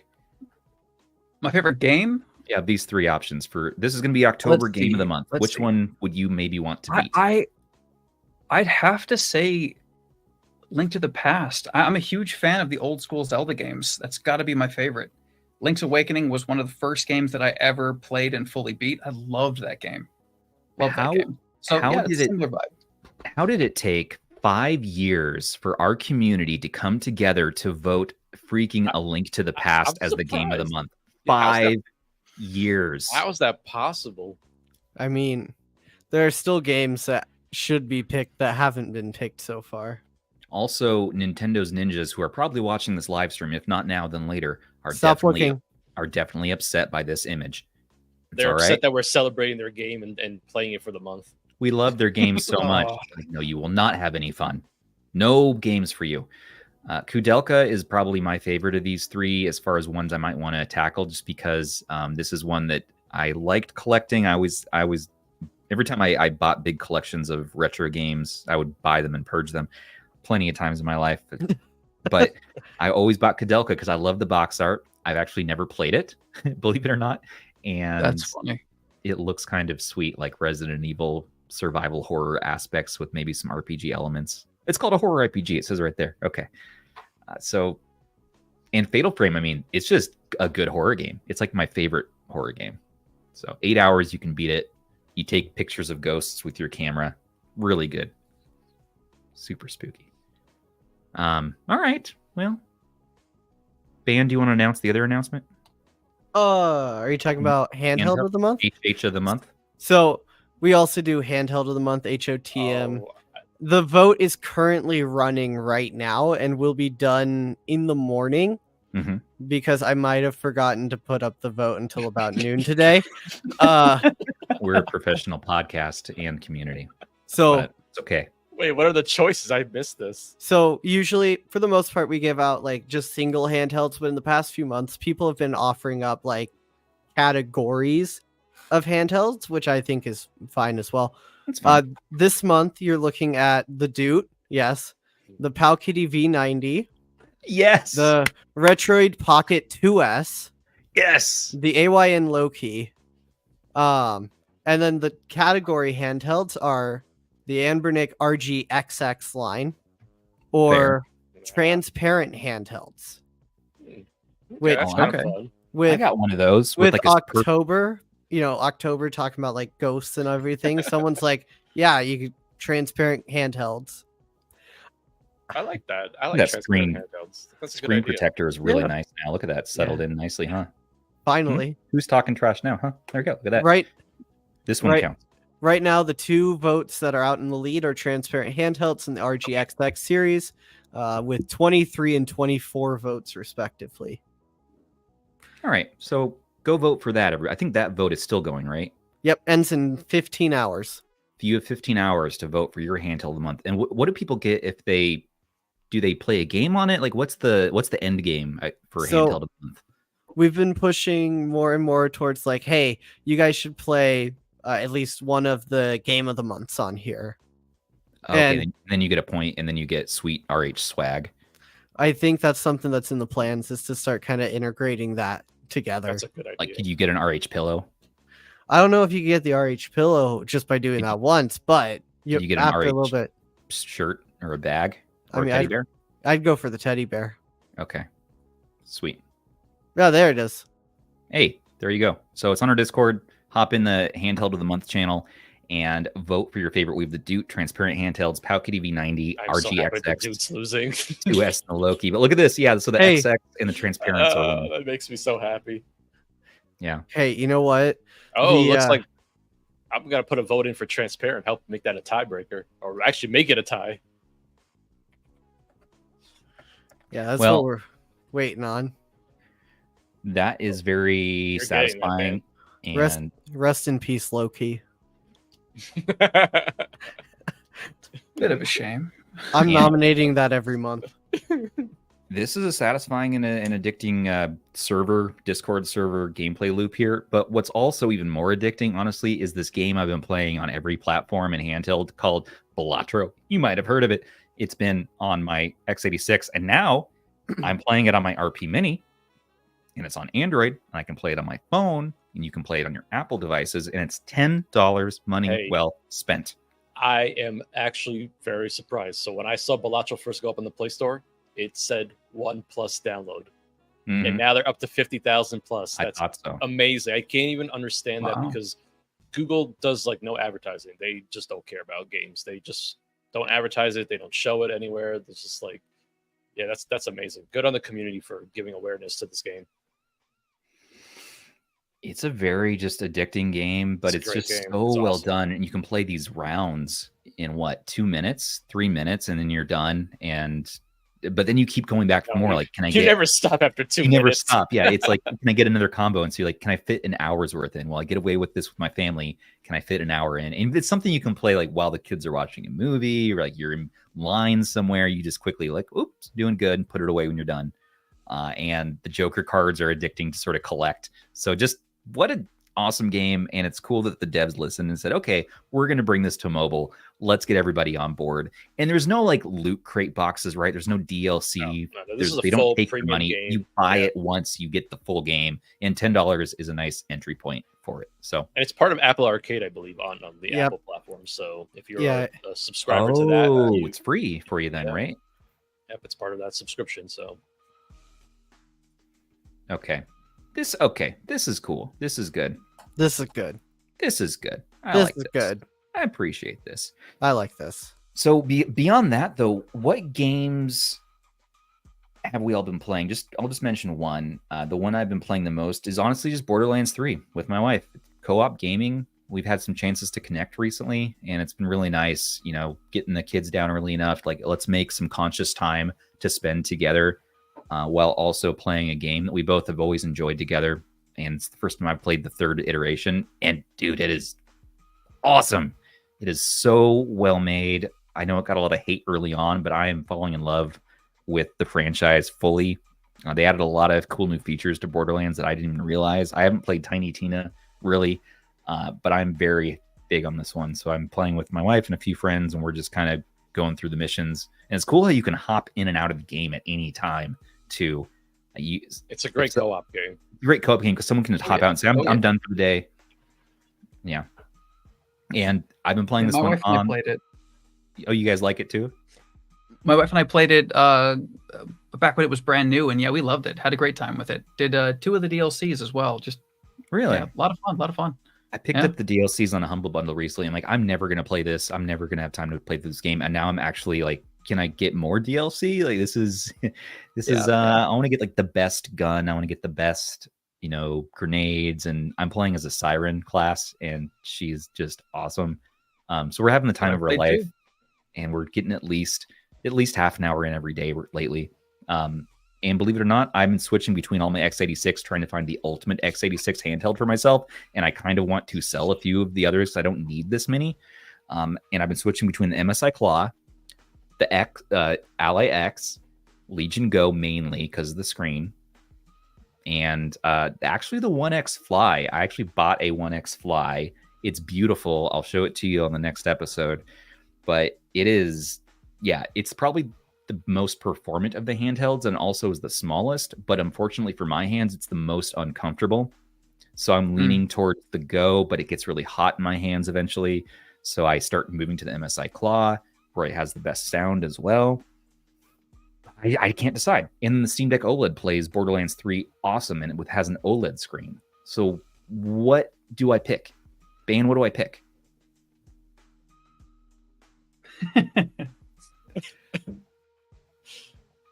Ban's stumped. Ban's muted. Never mind. I'm muted, apparently. I guess he wasn't stumped. He's just muted. And which handheld do I keep for Borderlands 3? I think you should play it on. I think you should play it on the OLED. It does perform super well on it, actually. So it's a tough game to run. I tried playing it on my Surface laptop, my Snapdragon X laptop, and it was not happy. So. You'll want to play it on the Claw, but you'll play it for about 45 minutes and then the battery's dead. No, the battery lasts pretty well on the Claw. The Legion Go battery drains pretty quick, but I think you're right. I think the deck is where it's at, and honestly, the Ally X is probably what I should play it on, but I don't know. So more to come on my indecisions next week. Rob, what have you been playing this week? Not much. I've been too busy working on videos and You've been testing a lot of stuff. Yeah. Oh yeah. Been busy with that. And I also am working on a new office space. So ooh, nice. A permanent office space again. So it's nice to have that. Yeah. You do so well at your backdrops that I never know when you change rooms. I know. Yeah. I think you've changed rooms since I've seen you last. Have you? I have, yes. Oh, I did. I got it. I'm like, something's different. The angles are different. Yeah. You do hide it pretty well. Yeah. He's pretty especially good. in the videos for sure. You'll almost never know. Yeah, you do it pretty well. Good. Ban, what have you been playing? I'm continuing my roguelike streak from the past who knows how many weeks. Yeah. But rather than roguelike gambling, I've moved over to roguelike sports. I've been playing Cursed to Golf a lot this last week. Okay, I gotta add that. I gotta actually write that down. What's it called? Cursed to Golf? It's Cursed to Golf. Oh yeah. I originally bought it back on the Switch, I think last year, but I just haven't picked it up a whole lot.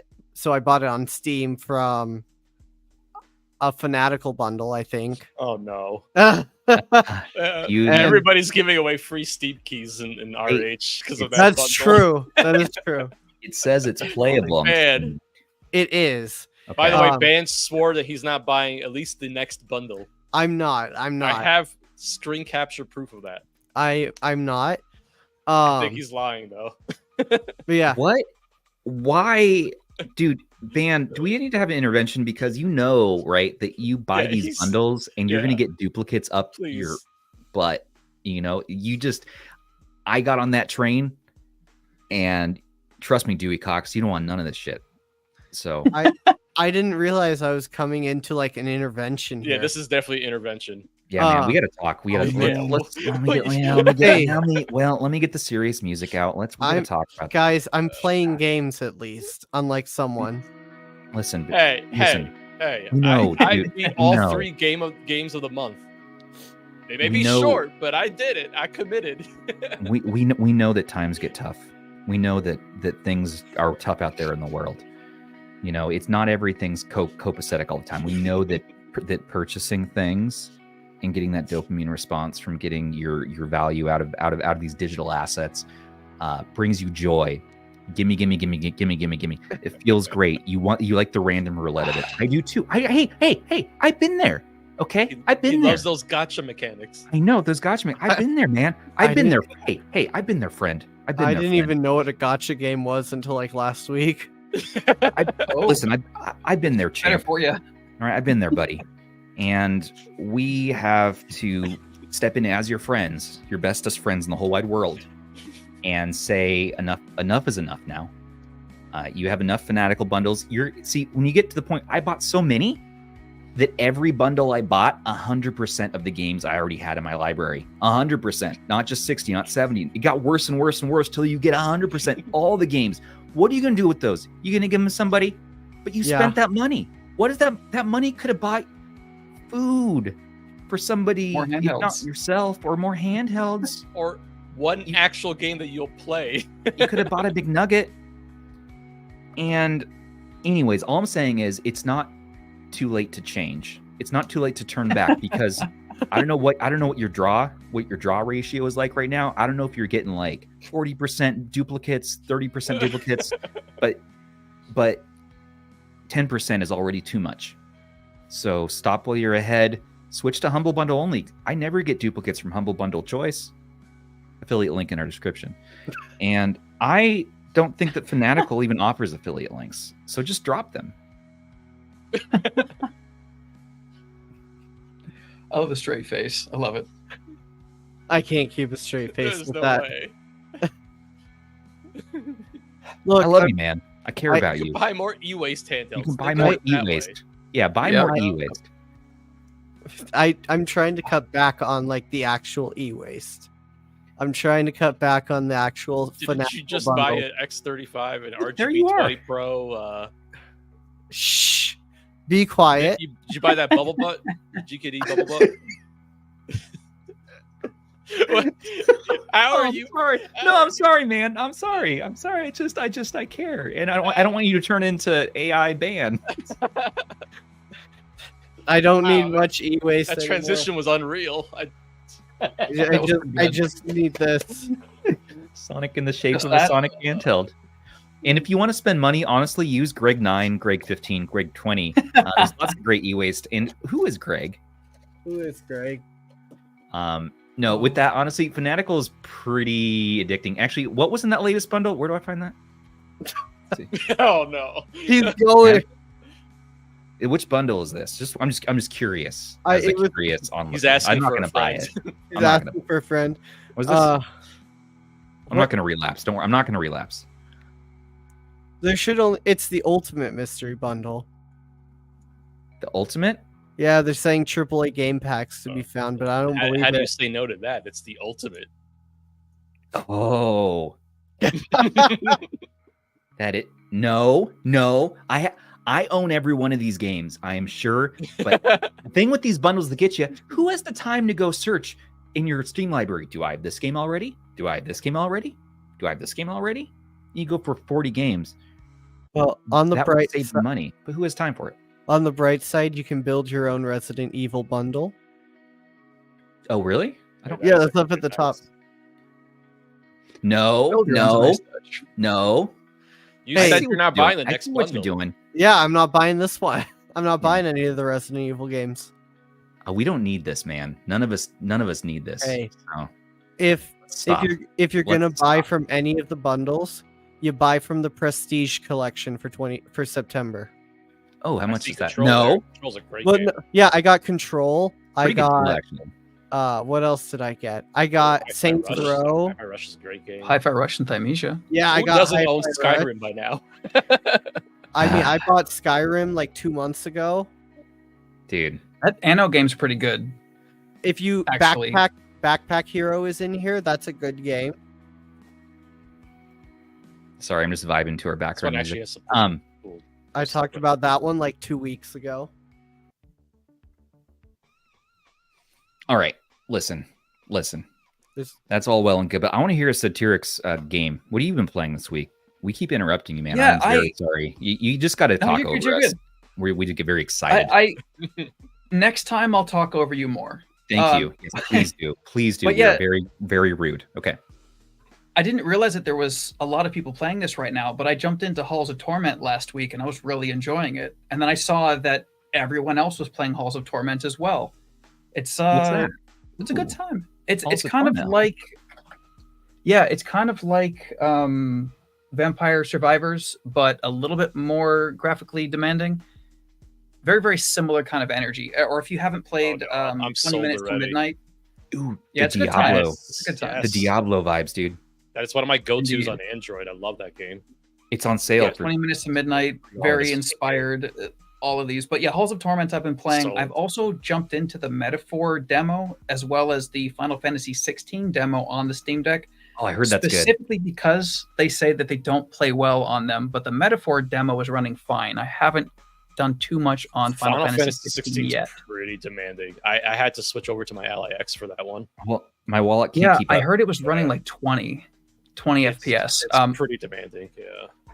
I want to see what I can get out of it. I did buy the whole game, so I'm going to be playing probably streaming to the OLED. But, to your Steam Deck OLED? That's smart. Yeah. Nice. Okay. I am purchasing Halls of Torment. It looks freaking sweet. It's only $3. See, this I will. We escape the stream without someone purchasing a handheld, though. That's the real question. Listen. Oh, I don't. I've been trying real hard not to. Hold on, Rob. I'm on it. Oh no! Wait, I have GKD Bubble. Oh, wait. He wants that bubble butt. I can show you something on camera that you might already got a bubble butt. You don't want to buy. Oh yeah. Okay. I'm going to talk about the original Chunky. I got 2 of them actually. Nice. We got the OG 405. Out of here, RP Mini, because there's a new king in town. Oh no. What did you find? What did Run away, everybody. Wait, before that, I do. Oh, I have a fan on my desk. I just put my hand through it. Ouch, that really was painful. Before we talk about that, let me talk about today's sponsor of this live stream, Ugreen. Ugreen. Now, Ugreen has these really cute little chargers that have the little robots eyes, and they're MagSafe compatible. Okay, so you take your phony poo. Okay, get yourself, if you have an Android, you can get a MagSafe case. Look at these. These are fun. Huh? A little stand. Okay, whatever. Look, and it stays magnets.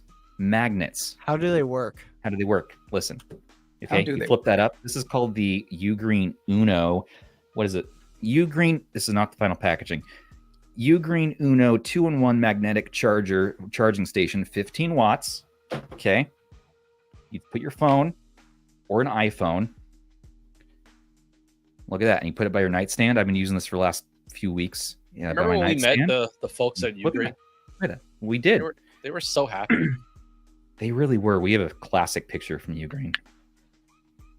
Okay, so there's that, and that's fun.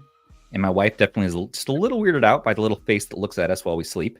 So when you put the phone on there, it kisses you. So, I love that. Blank face. It's a bit of a weird decision.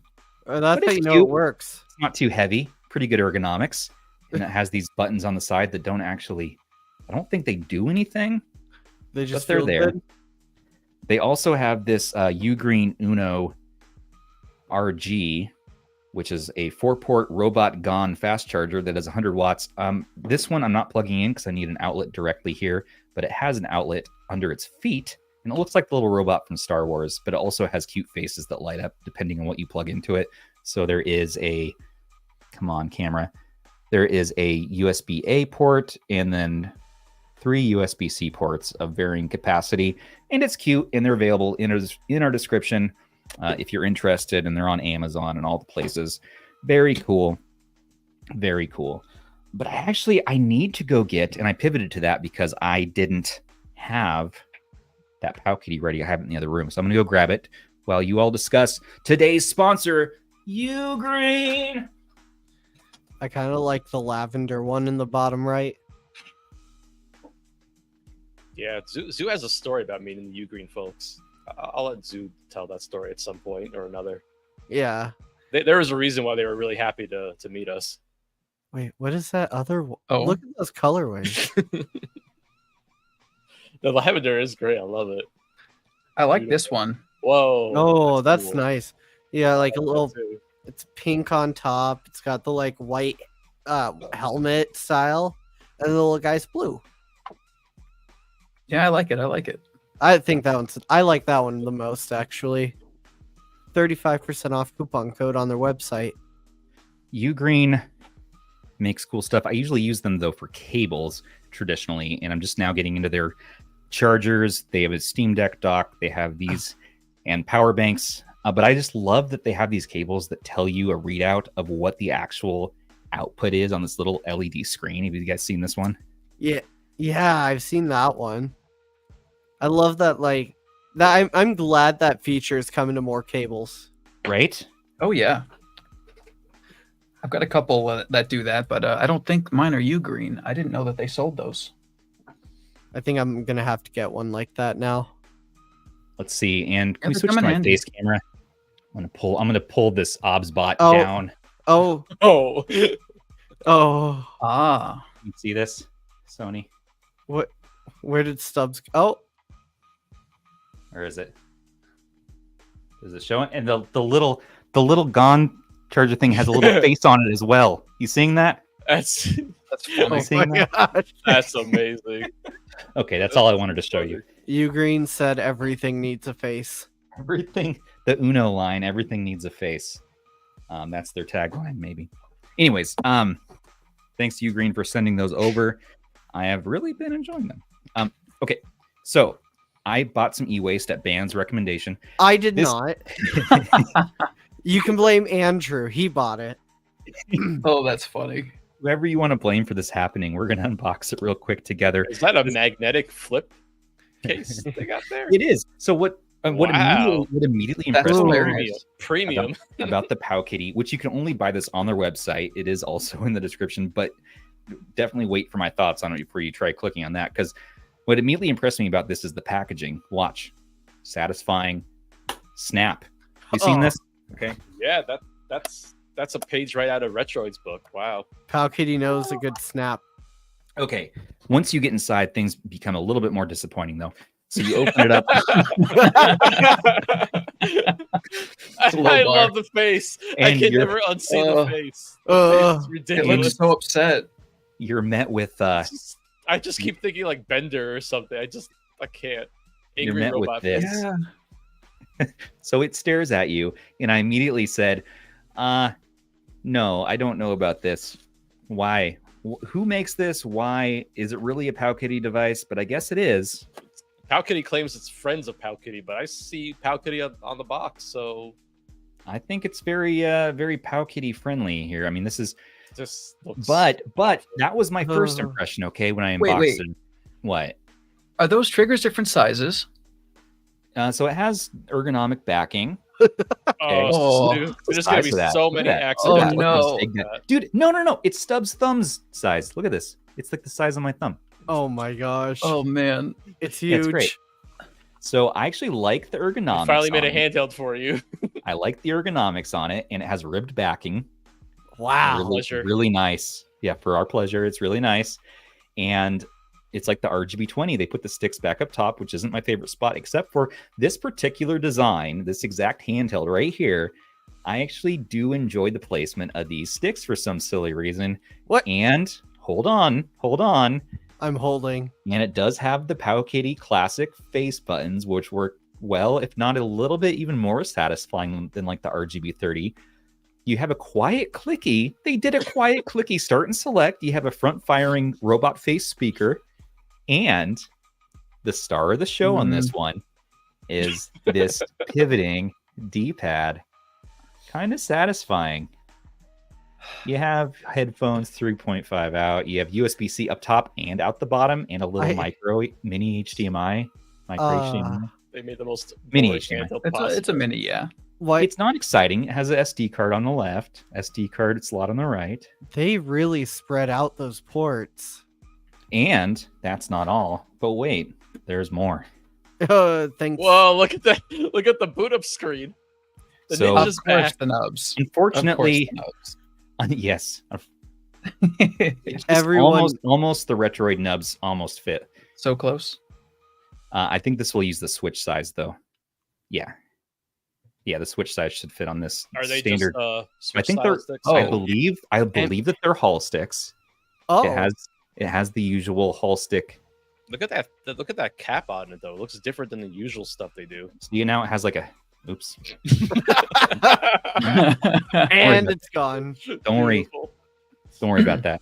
The problem with this, though, is that the software that came with it is absolute dog trash, and everything is in Chinese. I can't get to anything. I don't know what the hell I'm playing. And so this is where the fun ends. Mini came in Chinese. I was like, oh, this is going to be good. This is going to be good. And everything, the menus, I don't know what it says. Where do I find? Use Google Translate. And so Andrew on our team is doing a write-up on this, and he is using Google Translate to get through the menus. And you can change it to English, apparently. And it's just EmuDeck. But I like the music, and I really haven't played much on it yet. Since we're not doing Nintendo games in this channel, we're going to be playing a little bit of Sonic here real quick. Oh, boy. But the IPS on here is not bad. And the D-pad is not bad. We're going to get right up to the camera. It's crazy that even these little devices have IPS screens on them these days. I know, right? Yeah, we're so spoiled. Sub $40 market is actually surprisingly good. It's kind of wild. If you compare the sub like $50 market to like last year, it's night and day. How about 5 years ago? You're talking about like Famiclones. Yeah. I'm actually doing kind of good on Sonic right now, so I'm just going to keep this going for a second. Hold on, sorry. You do your thing. Everybody watch him intently. I'm going to do it, guys. So I love Sonic the character. I don't care. Oh, no, I was doing so well. There it goes. I actually became more interested in Sonic when they made the transition to 3D. It's kind of interesting. So that's all I have to say about this. Rob, your favorite game must be 06, isn't it? Oh, of course. What about Spinball?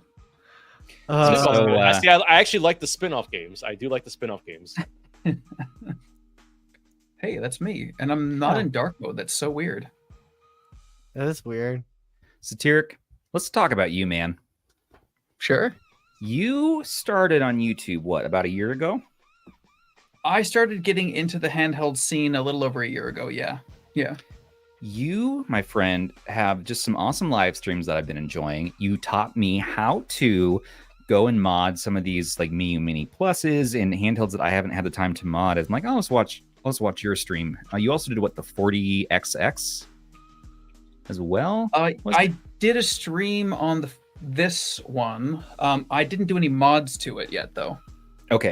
But yeah, I did do a stream of the RGB30, which I actually used the back of your old RGB30 with the busted pixels for. No, that's right. I forgot. I had sent that to you. Yeah. Where did I throw that? It's on my shelf somewhere. I found it. All right.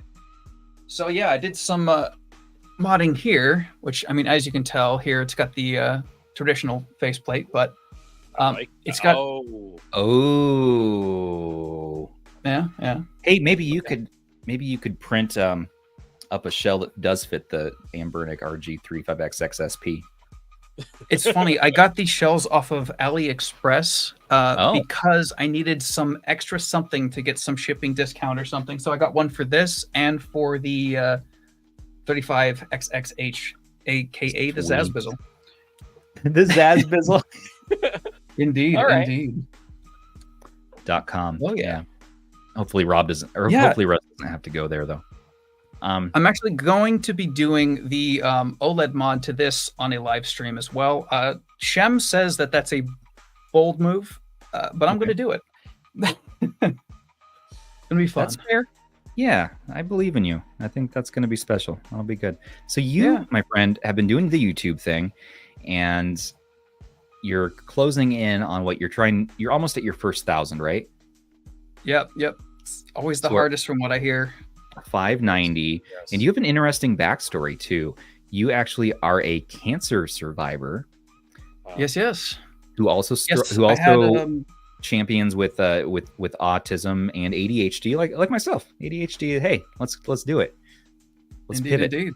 to you. Yeah, I had a nice podcast style, or I guess interview style podcast with Aiden as well. It's not quite out yet, but we were talking a lot about the ADHD and the autism and how it all kind of plays into everything. I can't wait to see how he's cut that up and put it out. Looking forward to it. But yeah, the cancer thing, long story short, I was diagnosed in 2017 with acute lymphoblastic leukemia. And after 5 years of intensive chemo, I am in remission. But not all of my bones are my own anymore. You're bionic. You're more machine than man now. I've got about 10 pounds of titanium in me. Yeah. That's gnarly, man. That's cool. Yeah. Yeah. Thank you. It's kind of weird to be part Batman, just knowing that I'm, somewhat bulletproof in some places. So do you feel like if you ever got into, I don't know, like a Batman type situation, maybe someone's robbing a bank, holding your wife hostage, do you think that those bionic attachments now are going to lead to you sort of becoming sort of your pivot into becoming a vigilante? I think that it's probably going to happen before that, but yeah, I can see them being helpful. Okay. Yeah. I think that you could probably take somebody out. That's what I'm fighting saying. For our rights. Oh yeah. Our rights to show Nintendo footage on YouTube. Yeah. Nintendo, if you're still watching this stream. Ooh. I don't know if I could take on the ninjas. Now. All right. We won't get you in any trouble. But that's still that's intense. That's crazy. You went through that experience. You survived. You came through, and you're in remission now, and things are looking good now, right? So. Yeah. There's a lot of stuff that comes along with it that'll be lifelong, but yeah, it's going well. Yeah. And so you hopped on YouTube and said, you know what? Here we go. Let's do it. And you do a bunch of sweet live streams and some guides, and yeah. It's funny. So I actually started YouTube making music back in 2007. So I'm not really like new, I guess. Yeah. But the shift to the handheld stuff has been the last 2 years or so. What's funny is that I feel like a lot of people don't know what this is, but this kind of restarted a lot for me. This is I have the Dingo A320. A320. You have one? Oh, yeah. You know what's up. I had one for a little while. I had this. This is actually my friend's because I gave mine away to my little sister. But this device kind of rekindled everything. And it's the first actually handheld device that I had back in, I think, like 2008, 2009. Yeah. But before that, everyone was, using the phones. And the best thing we had was a GBA emulator. And I remember having a phone with a keyboard and playing it with the actual button. It was the best thing ever. I never thought back then to make a channel on it, especially because of all the, Nintendo takedown type things, and fair use wasn't quite as kind as it is today. So how are you feeling about the channel now? Is it something you're gonna like? How often do you upload? I have been kind of behind lately. I just got back from a camping trip, but in the meantime of the last month or so, very tech above you. Sorry. Yeah. Or Mr. Sujano. Or Sujano, yeah. Yeah, camping's been my thing lately. Good.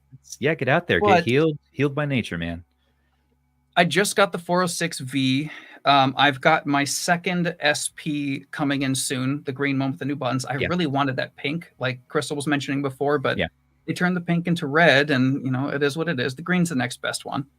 I'm planning on doing some content on those. I don't think I've done a dedicated video on the V10 yet either. Not really. I did a quick stream on it. I've got a lot of these little devices lying around that I've got projects coming up for, videos coming out for. I think that I've binge watched almost all of your videos now, and you are a wildly underrated YouTube creator.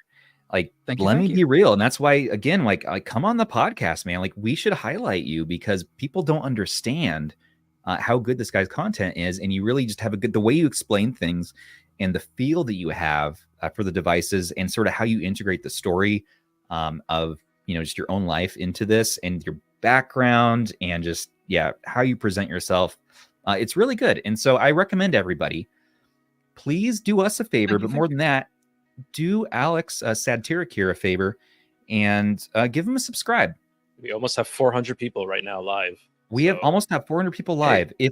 If every one of you don't mind adding just a quality content creator into your subscription feed, I think this is one that I would say go for it. I think he's worth the investment. I think he's worth the risk. And his upload schedule isn't crazy, so it's not like he's going to bombard you with content like we do. Oh, not yet, but soon. Give him a shot. And so Subscribble at Sadtiric S. And if you're listening to the show, by the way, hope you're all having a great time. By now, you're probably asleep if you're listening to this show. In which case, I'm going to talk to you in your dreams. Don't forget, Stubbs Nubs are $4. Use code Stubbs1 description. You can get on your phone and sleepwalk to your phone. Look at that. Sadtiric already has a review unit of the Stubbs Nubs, the radioactive one, which helps irradiate the cancer. And also, Ban has the green ones, and you can get a giant one, which we're giving away soon. I don't know yet. We will very soon. Scribble to Sadtiric. Okay. I want to see him cross. He was what, at 560 when the stream started? Maybe even somewhere around there. Yep. 570 something. I just want to see you cross 600 today on the stream. That's what I'm. That's easy. He's crossed it already. Oh, we've already done. We've already done that. Heck yeah. We're going to 1,000. Thank you. All the viewers after Nintendo, it goes off live too. The way to fight Nintendo is subscribe to this man. Let me tell you. I wish. Oh man, I've been that whole. Let's take a look at Russ your channel again. Yeah. 614. Oh, thank you so much, guys. Thank you. Yep. Yeah, Can we get to 7 today? Can we see 650 today? I would love to see at least that special number, like right around 650 just past, the one that people like to leave things at. I love that I hit 420 followers on Twitter just before this. Hell yeah, brother. That's what I'm talking about. And it stayed pretty much right there ever since. Because I love leave it at 420. Involved you are with the community, And that's the other thing is that you're very involved in Tech Dweeb's community, in our community, with Russ's community. And you are so just around and helpful and just a nice dude. And so we're glad you're on the show, and we're sorry that we've been talking over you so much tonight. We've been very excited. No. Come back on and please kick our butts. We're not going to do Celeste tonight, everybody. We're running a little long here, but do keep that in our back pockets to do on the next episode. We're definitely going to have Alex back on and just chill. I like that you have an epilepsy warning on your Steam Deck video, by the way. Yeah, so when I was recording, I had all of my lights in my room set up to be a rainbow thing, right? Yeah. And when you're filming regular content at normal speed, it's fine. But when you're speeding up a video 20 times... Oh, no. Yeah. Yeah, it's like one of those things you don't think about for sure. Yeah, I realized it was a problem, and then it reared its head one more time with my my FlexiSpot desk build video. I didn't think about speeding up time.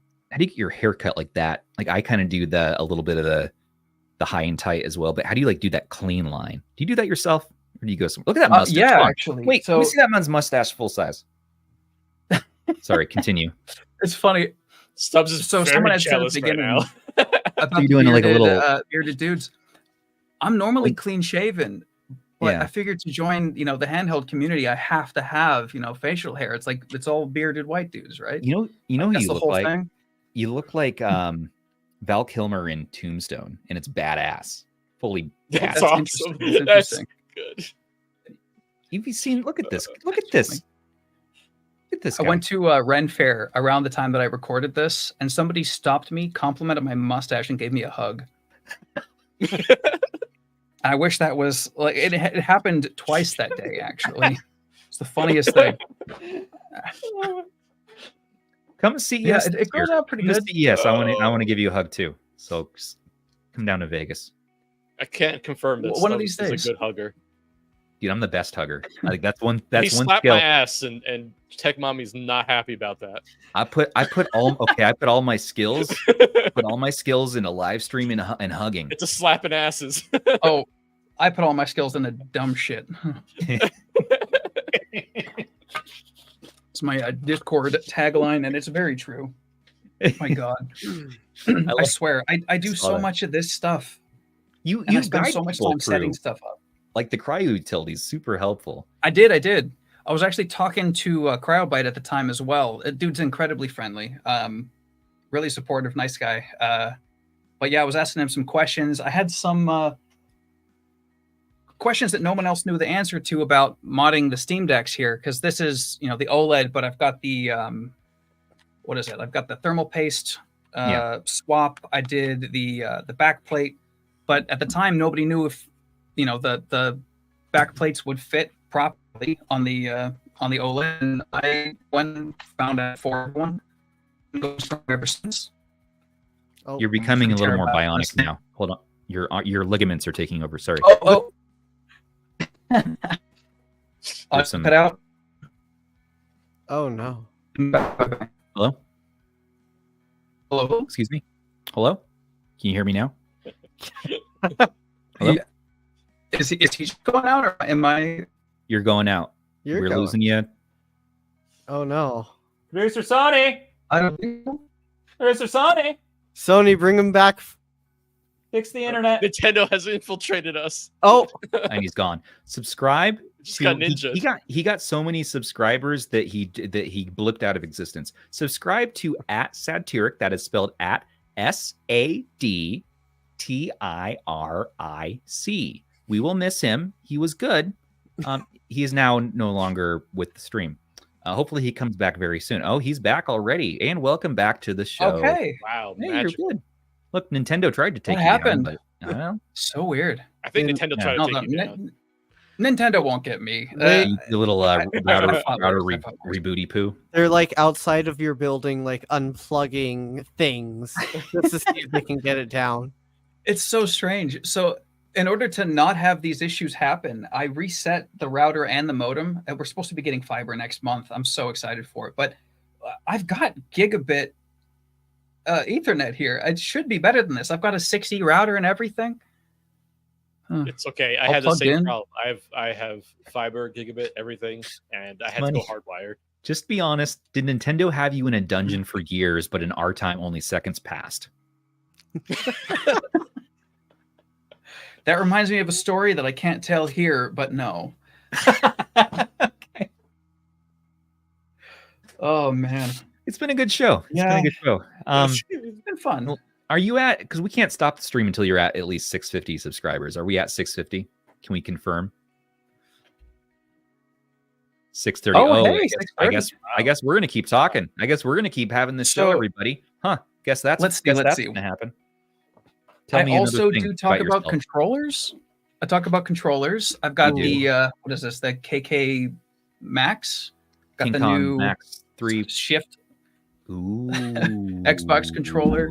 I have that same color. I love that color. It's beautiful. It's nice. I picked up the blue one that had come out for a friend of mine. I was going to do a video on it. Didn't end up working out right.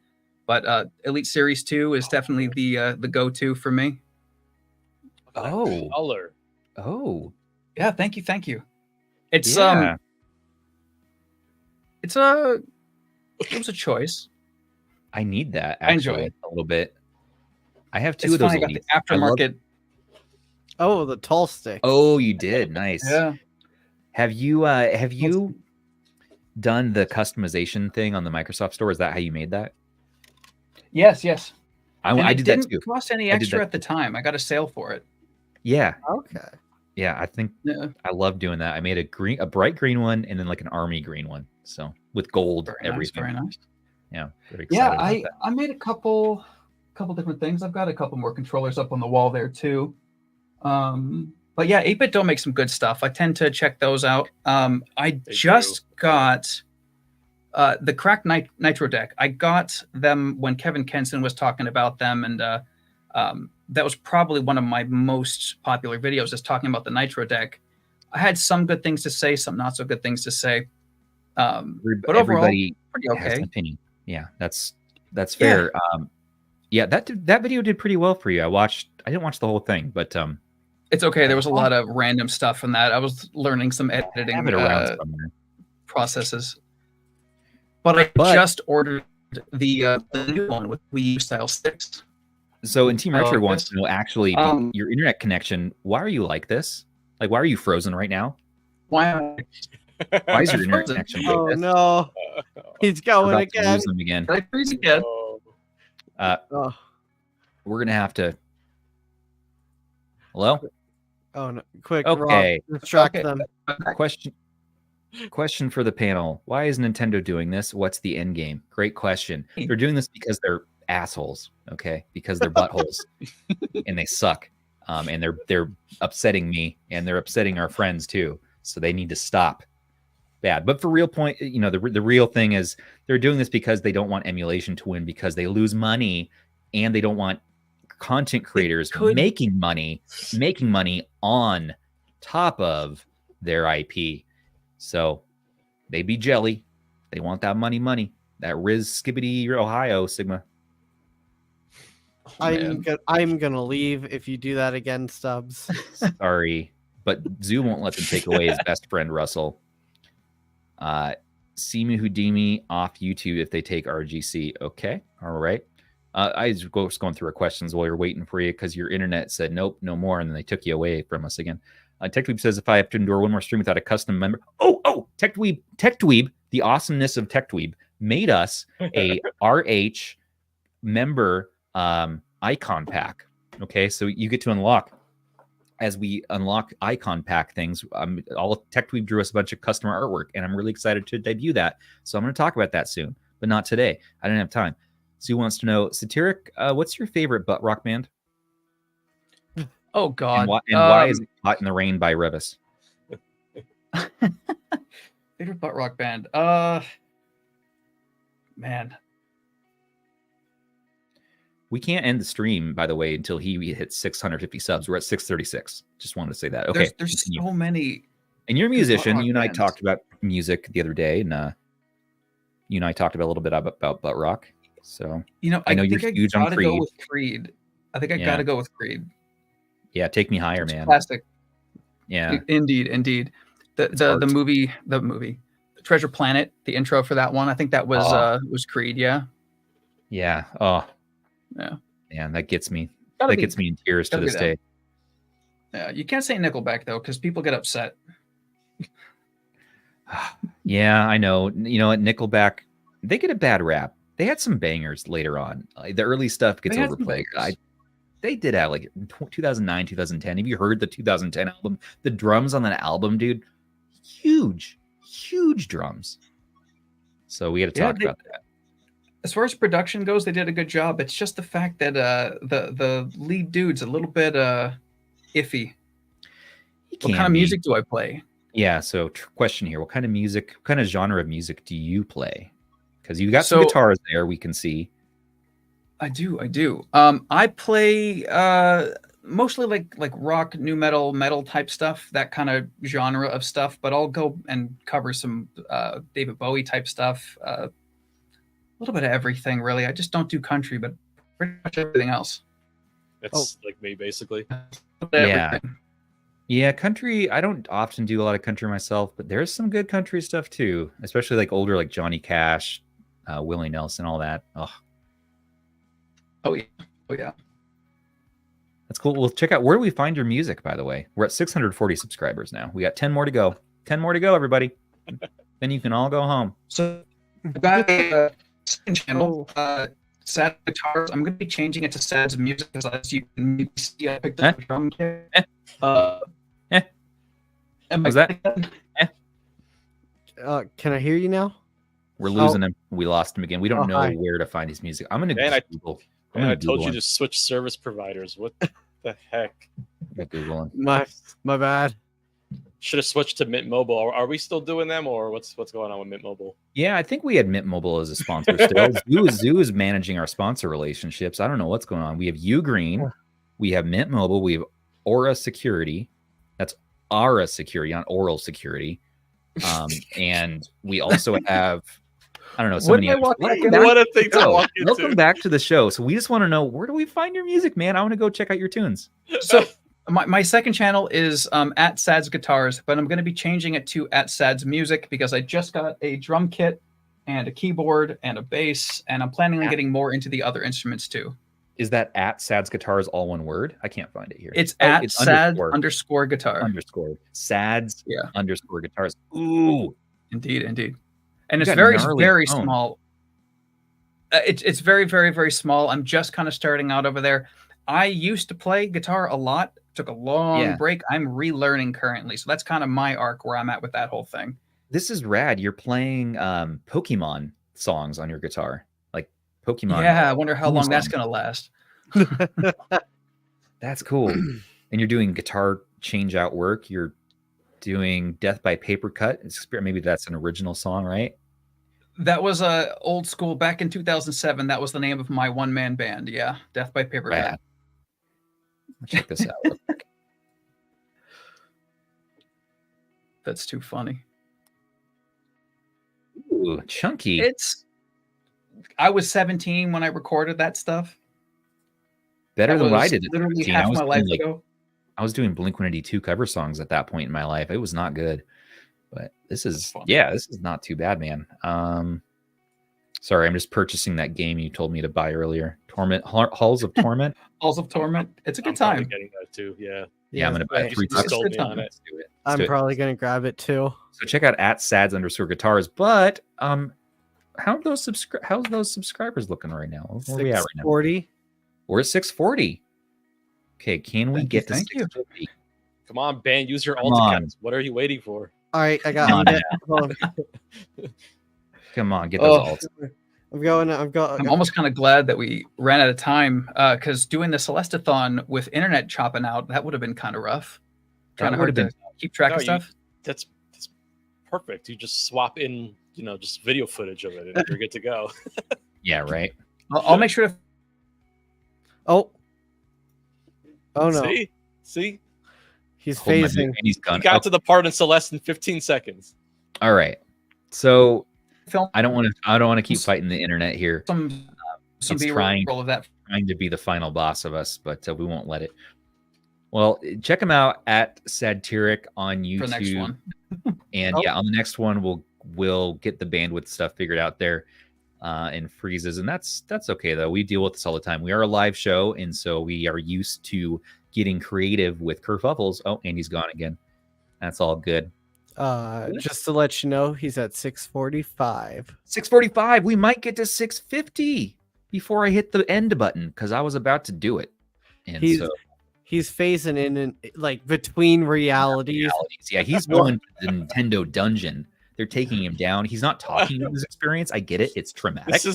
This is like Super Mario RPG. There's a turn-based battle going on right now. So I just his turn right now.